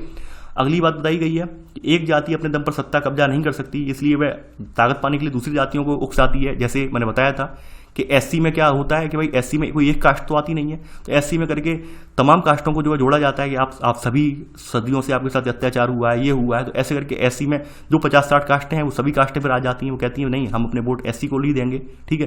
भाई जनरल में होता है, जनरल में क्या क्या देखा जाता है, जनरल वाले सब एक साथ हो जाते हैं कि भाई हम जनरल को वोट देंगे। तो वही सब चीज़ें हैं, ठीक है। तो यहाँ पर आप इसमें नोट करते जाएंगे तो ज़्यादा बेटर रहेगा, जाति के अंदर राजनीति, ठीक है। पहला पॉइंट कि हर जाति खुद को बड़ा बनाना चाहती है, ठीक है, बड़ा बनाना चाहती है, यानी पहले वह अपने समूह की जिन उपजातियों को छोटा या नीचा बताकर अपने से बाहर रखना चाहती है उन्हें अपने साथ लाने की कोशिश करती है। दूसरी बात यह है कि एक यहाँ पे लिख लेना कि एक जाति अपने दम पर सत्ता काबिज नहीं कर सकती, इसलिए वह राजनीतिक ताकत पाने के लिए दूसरी जातियों को या समुदायों को साथ में लाने की कोशिश करती है, ये लिख लेना आप, ठीक है। आगे बढ़ते हैं तो इसी में है राजनीति में नई किस्म की जो जातिगत गोलबंदी है, इसे अगड़ा और पिछड़ा कहा जाता है। जनरल कैटेगरी वाले या ओबीसी वाले साथ में आ जाते हैं, इसे अगड़ा पिछड़ा, ये पिछड़ी जातियां चुनाव लड़ रही हैं या फिर ऐसे करके, ये बात आप जानते होंगे। अब देखिए यहाँ पर वही सब बातें, वही सब मंथन कहा गया है। यहाँ पर जैसे बताया गया है कि दुनिया भर में जो राजनीतिक पार्टियां हैं वो वोट पाने के लिए सामाजिक समूह जो हैं या समुदाय हैं, इनको गोलबंद करने का, इनको समूहबद्ध करने का प्रयास करती हैं। यानी कि उनकी जोर आजमाइश यही रहती है कि लोग इकट्ठे हो जाएं और ऐसे करके हमें वोट मिल जाए। यानी आप अक्सर देखते होंगे जातिगत राजनीति में दलित, पिछड़ी जातियां या अगड़ी जातियां जो हैं, तो ये जातियों के लोगों के लिए सत्ता तक पहुंचने का निर्णय, ये प्रक्रिया में आने की स्थिति जो है ये इसी ढंग से पैदा होती है। यानी ये लोग आपस में क्या करते हैं, गोलबंदी करते हैं, यानी यही बताते हैं कि भाई हम पिछड़ी जातियां वाले अपनी ताकत पहचानो, एससी वाले अपनी ताकत पहचानो। तो ये सब चीज़ें आपको देखने को मिलती होंगी, आपको व्यवहार में ये सब चीज़ें आपको देखने को मिलती होंगी। अब देखिए यहाँ पर एंड में कंक्लूजन लिखा हुआ है कि सिर्फ जातिगत पहचान पर आधारित राजनीति लोकतंत्र के लिए शुभ नहीं होती है। ये बात बिल्कुल सही है, यानी जो एंड में कंक्लूजन लिखा हुआ है ये कंक्लूजन लिख लेना। इससे क्या होता है, इससे अक्सर गरीबी, विकास, भ्रष्टाचार जैसे बड़े मुद्दों से लोगों का ध्यान भटक जाता है। यानी जब हम जातिगत आधार पर या धार्मिक आधार पर उन्मुख हो जाते हैं तो ऑब्वियस सी बात है जो हमारे मेन मुद्दे होते हैं, जो हमारे वर्तमान परिवेश के मुद्दे हैं, वर्तमान परिप्रेक्ष्य के मुद्दे हैं, उनसे हमारा ध्यान हटक जाता है। यानी जब हम धर्म की घुट्टी पिला देते हैं लोगों को, फिर लोग ना तो रोजगार की बात कर पाते हैं, ना ही लोग आगे बढ़ने की, अपने विकास की बात कर पाते हैं, वो केवल धर्म में ही उलझे रह जाते हैं। उन्हें लगता है कि भाई धर्म हमारा खतरे में, हमें धर्म की रक्षा करनी है, वो बस इसी मत के आगे मतलब जो है इसी मत में उलझे रह जाते हैं। कभी मैंने तमाम बार देखा है, देखिए मैं यहाँ पर अपनी राय बेबाक तरीके से रखना चाहूँगा। देखिए हम लोग क्या हैं, हम लोग अगर देखा जाए, हम लोग यहाँ पर आप लोग जो वीडियो देख रहे हैं उन सभी का मानना ये होगा कि भाई हमें कहीं ना कहीं जॉब मिल जाए, किसी गवर्नमेंट वैकेंसी में जॉब मिल जाए। लेकिन जब आप देखते हैं कि जो वैकेंसीज हैं आपकी वो कोर्ट में, हाई कोर्ट, सुप्रीम कोर्ट में सालों साल अटकी रहती हैं, तो आपको कितना गुस्सा आता होगा, कितना आपको फ्रस्ट्रेशन होता होगा माइंड में। लेकिन हम उन सब मुद्दों पर ध्यान केंद्रित कर ही नहीं पाते। हम अपनी बात, चुनाव का टाइम आता है तो हम लोग उसी में बट जाते हैं, भाई धार्मिक आधार पर, भावनाओं में बट जाते हैं, जातिगत आधार पर बट जाते हैं। लेकिन हमारा मेन उद्देश्य क्या है, यानी हमारी अब आप खुद आप जनरली सोचिए, आपको आगे बढ़ने के लिए आप आज तैयारी कर रहे हैं, आप वीडियो देख रहे हैं आप रात को, तो वीडियो देखने का उद्देश्य आपका यही तो है कि भाई हम पढ़ जाएंगे तो पढ़ के हम कहीं ना कहीं नौकरी प्राप्त करेंगे। वही नौकरी के लिए आपको कोर्ट कचहरी का चक्कर लगाना पड़े तो आपको कितना बुरा लगेगा। तो हमेशा अपने वर्तमान मुद्दों को ध्यान में रखें, यानी आप कभी भी धार्मिक आधार पर या जातिगत आधार पर भटके ना। जब आप धार्मिक और जातिगत आधार पर भटक जाते हैं तो आपके साथ वही सारी समस्याएं पनप जाती हैं, और वो समस्याएं आप जानते हैं, जैसे बेरोजगारी है, ठीक है, यानी बेरोजगारी सबसे बड़ी समस्या आपकी है, हमारी और आपकी सबसे बड़ी समस्या क्या है, बेरोजगारी है। तो बेरोजगारी तभी एंड हो सकती है जब हम अपने बातों को, अपने मुद्दों को प्रबल रूप से उठाएं। और मेन चीज़ ये है कि हम ये जातिगत समीकरण या धार्मिक समीकरण में ना बटें, कि जो लोग जातिगत और धार्मिक समीकरण जो बनाते हैं उनसे यही सवाल उठाएं कि आप हमारा, यानी हमारे जो मुद्दे हैं उन पर ध्यान केंद्रित करें, तभी हम वोट देंगे। किसी धर्म या जाति के बहकावे में वोट बिल्कुल नहीं देंगे। और मैंने आपको उसका खामियाजा भी बताया, जैसे कि मैंने एग्जाम्पल भी ऊपर दिया था कि मान लीजिए एक धर्म या एक जाति की किसी देश में अगर सरकार स्थापित हो जाती है तो उसका खामियाजा क्या है, उसका खामियाजा यही होता है कि न्याय नहीं मिलता है, फिर आवाज़ दबा दी जाती है। और ये आप अक्सर देखते होंगे, अक्सर महसूस भी करते होंगे कि किसी एक जाति के, किसी एक धर्म के जब लोग होते हैं तो आवाज़ दबा दी जाती है। अब जातिगत असमानता की बात यहाँ पर कही गई है। जातिगत समानता के बारे में कुछ आंकड़े यहाँ पे बताए गए हैं जो लास्ट में जाते जाते मैं आपको यहाँ पे साझा करना चाह रहा हूँ। अब देखिए यहाँ पर कहा गया है कि आर्थिक असमानता यहाँ पर इसका एक महत्वपूर्ण आधार जाति भी रहा है, क्योंकि विभिन्न संसाधनों पर पहुंच अगर देखा जाए आज़ादी से पहले तो अगड़ी जाति वालों के पास रही थी, और वहीं जो अछूत कही जाने वाली जातियाँ थीं तो उनको ना जमीन रखने का अधिकार था नहीं था, जबकि द्विज जातियाँ आप जानते होंगे, अच्छे से जानते होंगे, जिन्हें वेद पढ़ने का अधिकार था, द्विज जातियों की शिक्षा पाने का अधिकार था। ठीक है, तो आप जानते होंगे कि आज ऊंची और नीची जातियां जो हैं, यानी तमाम ऊंची नीची जातियां हैं, तो उन संसाधनों का उस समय जो संसाधन थे, क्योंकि अगड़ी जातियों के पास संसाधन थे, पिछड़ी जातियों के पास नहीं थे, पिछड़ी जातियों ने संसाधन है उनका सृजन पढ़कर मेहनत करके किया। ठीक है, कुछ जातियों को जो थे संसाधन जो थे वो पितृसत्तात्मक रूप से मिले, यानी उन्हें जो है वंश के रूप में मिले कि भाई हमारे पिता, हमारे खानदानी जो है जो परंपरा है इसके अकॉर्डिंग मिल गए कुछ चीज़ें, कुछ जो है प्रॉपर्टी वगैरह। लेकिन जो पिछड़ी जातियाँ थी उन्हें ऐसा कुछ भी नहीं मिला। तो आज अगर आप देखें तो आज काफ़ी स्थिति चेंज भी हुई है। जैसे आप देख पा रहे होंगे आज की स्थिति में तमाम पुराने संसाधनों का अभाव होने की वजह से ऊंची जाति के लोग भी जो है किसी नीची, यानी ऊंची जाति हो या फिर नीची किसी भी जाति में कोई बहुत अमीर या बहुत गरीब लोग देख सकते हैं। लेकिन 20 से 30 साल पहले ऐसी स्थिति नहीं थी। तब सबसे जो नीची जातियाँ थीं वहाँ पर कोई आदमी बहुत मुश्किल से ही ढूंढना मिलता था। ये बात हकीकत है, यानी कि ये बात हकीकत है भारतीय समाज की। यानी आज से अगर 60 साल 70 साल पहले देखें तो उस समय SC ST और OBC में जो है अमीरों का प्रतिशत बहुत कम था, बहुत ही ना के बराबर, क्योंकि उस समय उनके पास संसाधन ही नहीं थे। आप खुद सोचिए, जब इन जातियों को ना पढ़ने का अधिकार नहीं था, तमाम बहुत से अधिकारों से वंचित रखा गया था, तो ऑब्वियस सी बात है इनके पास कोई भी संसाधन है वो संसाधन कहाँ से आएंगे, तो संसाधन नहीं थे। तो संसाधन ज़्यादातर जो थे जनरल कैटेगरी के हाथ में थे। लेकिन जैसे जैसे स्थिति में बदलाव आया, शिक्षा का अधिकार लोगों को सबको दिया गया, नौकरियों में प्रोत्साहन दिया गया, तो वैसे वैसे स्थिति परिवर्तित हुई। तो आज आप देख पा रहे होंगे SC ST OBC इनमें भी काफ़ी लोग अमीर और गरीब मिल जाते हैं। ठीक है, तो वो बात यहाँ पे बताई गई। देखिए यहाँ पर ये सब जो आंकड़े मैं नहीं दे रहा हूँ, ये आपको गवर्नमेंट की सोर्स दे रहे हैं। आप देखिए, मेरे ऊपर टीका टिप्पणी मत करना, मैं आपसे हाथ जोड़ के विनती मेरी यही है।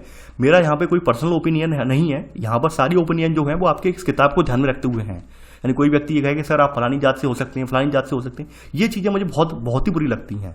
आप लोग मुझे जो जातियों बांट बांट के देखते हैं, मतलब एक शिक्षक हूँ, शिक्षक के दायरे से देखो ज़्यादा बेटर है। लेकिन आप लोग क्या करते हैं कि सर कोई कहता है जनरल, कोई जनरल का होने का आक्षेप लगाता है, कोई SC का होने का आक्षेप लगाता है, आप SC का समर्थन करते हैं। लेकिन जो सही बात है, सही बात कहने में कोई हिचक नहीं होनी चाहिए, मेरा मानना ये है। सत्य है, सत्य को आपको एक्सेप्ट करना ही पड़ेगा।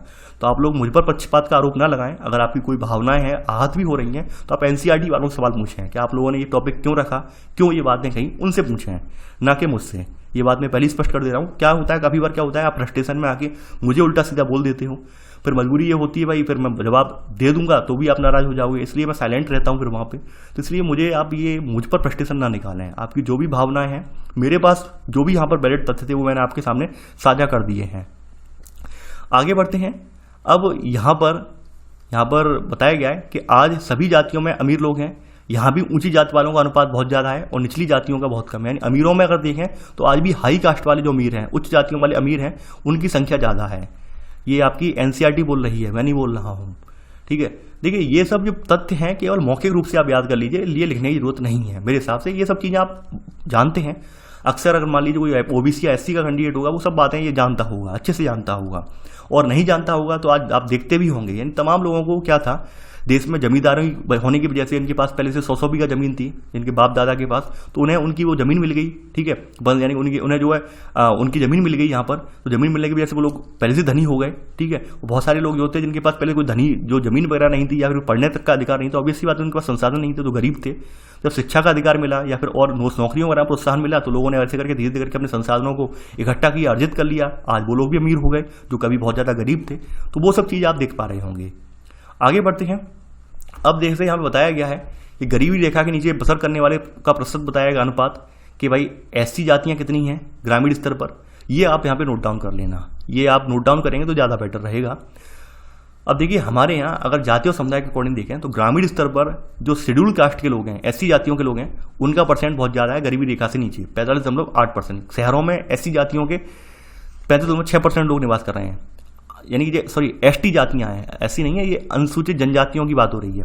SC वालों की बात करें यहाँ पर नीचे, ये 35.9% SC जातियाँ हैं, SC कास्ट की हैं। ये ग्रामीण जो है ग्रामीण स्तर पर हैं, गरीबी रेखा से नीचे हैं।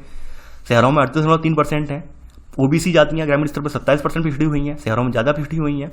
मुस्लिम अगड़ी जातियां जो हैं, यानी देखिए मुस्लिम में भी जो है अगड़ी और पिछड़ी जातियां हैं। अगर आपने मध्यकालीन भारत का इतिहास पढ़ा था तो मैंने वहाँ पे आपको बताया भी था कि तमाम जो लोग हिंदू से मुस्लिम में कन्वर्ट हुए थे तो वो उन लोगों ने अपने मुस्लिम धर्म में जाते ही वहाँ पर अपनी जातियाँ स्थापित कर दी। यानी मुस्लिम धर्म में स्टार्टिंग में जातियाँ नहीं थी, लेकिन जो लोग हिंदू धर्म से मुस्लिम धर्म में कन्वर्ट हुए तो वो लोग अपनी जातियाँ मुस्लिम धर्म में भी लेके गए। तो वहाँ पर भी मुसलमानों में भी अगड़ी जातियाँ और पिछड़ी जातियाँ हैं। यानी वहाँ पर जो अगड़ी जातियों में देखा जाता है तो पठान वगैरह हैं, वो वहाँ पर जो निम्न जातियाँ हैं मुस्लिमों की उसमें विवाह संबंध स्थापित नहीं करते हैं। ये भी एक फैक्ट की बात है। तो मुसलमान अगड़ी जातियाँ जो हैं लगभग 26.8% ग्रामीण परिवेश में रह रही हैं, शहरों में सबसे ज़्यादा हैं। ठीक है, गरीब अगड़ी हिंदू अगड़ी जातियाँ ग्रामीण स्तर पे बहुत कम गरीब हैं, शहरी स्तर पे भी बहुत ज़्यादा इनका रेशियो कम है। ठीक है, तो ये ऐसे करके ये चार्ट जो है ये लिख लेना, यही आपके लिए इंपॉर्टेंट है। और ये चार्ट जो है राष्ट्रीय नमूना सर्वेक्षण का है, 1999 सन 2000 में बना हुआ चार्ट है। ठीक है, तो ऐसे करके आपका ये चैप्टर समाप्त हो जाता है। देखिए मेरी पूरी कोशिश, मेरा पूरा प्रयास यही रहता है कि आपको जो है समय से वीडियो मिले, आपको पूरे तथ्यपरक आंकड़े दिए जाएं। प्रयास यही रहता है कि आपको कोई भी आंकड़ा जो है गलत ना मिले। ठीक है, मेरा भरसक प्रयास यही रहता है कोई भी आंकड़ा गलत ना मिले। इसके अलावा सबसे बड़ी इंपॉर्टेंट बात यह है कि देखिए जब भी हम राजनीति पढ़ाते हैं तो राजनीति में ऑब्वियस ही बात है विरोधाभास स्टार्ट हो जाता है। यहाँ ही नहीं या चैनल पर ही नहीं, कोचिंग सेंटर में भी जाएंगे तो ऑब्वियस ही बात है काफ़ी बार जनरल, ओबीसी, एससी इन सब की भावनाएं टकराती हैं। तो बेटर यही है कि हम लोग सिर्फ और सिर्फ इसे जो है अपने एग्जाम पॉइंट ऑफ व्यू से देखें। अब देखिए आपकी, और मैंने आपसे एक बात आपसे बोली कि हम लोग कितना भी जो बन लें, कितना भी समाज सुधार का काम कर लें, लेकिन जब भी जातियों की बात आ जाती है तो अपने आप को हम गोलबंद कर लेते हैं। ये हकीकत बन चुकी है। लगभग 99% लोगों का यही नजरिया है कि जब भी जातिगत हितों की बात आ जाती है सब इकट्ठे हो जाते हैं। फिर वो नहीं सोचते हैं कि देश क्या ऊपर, क्या हमारा देश ऊपर होना चाहिए, वो कुछ नहीं सोचते हैं। वो बस अपनी जाति के बारे में, धर्म के बारे में सोचते हैं।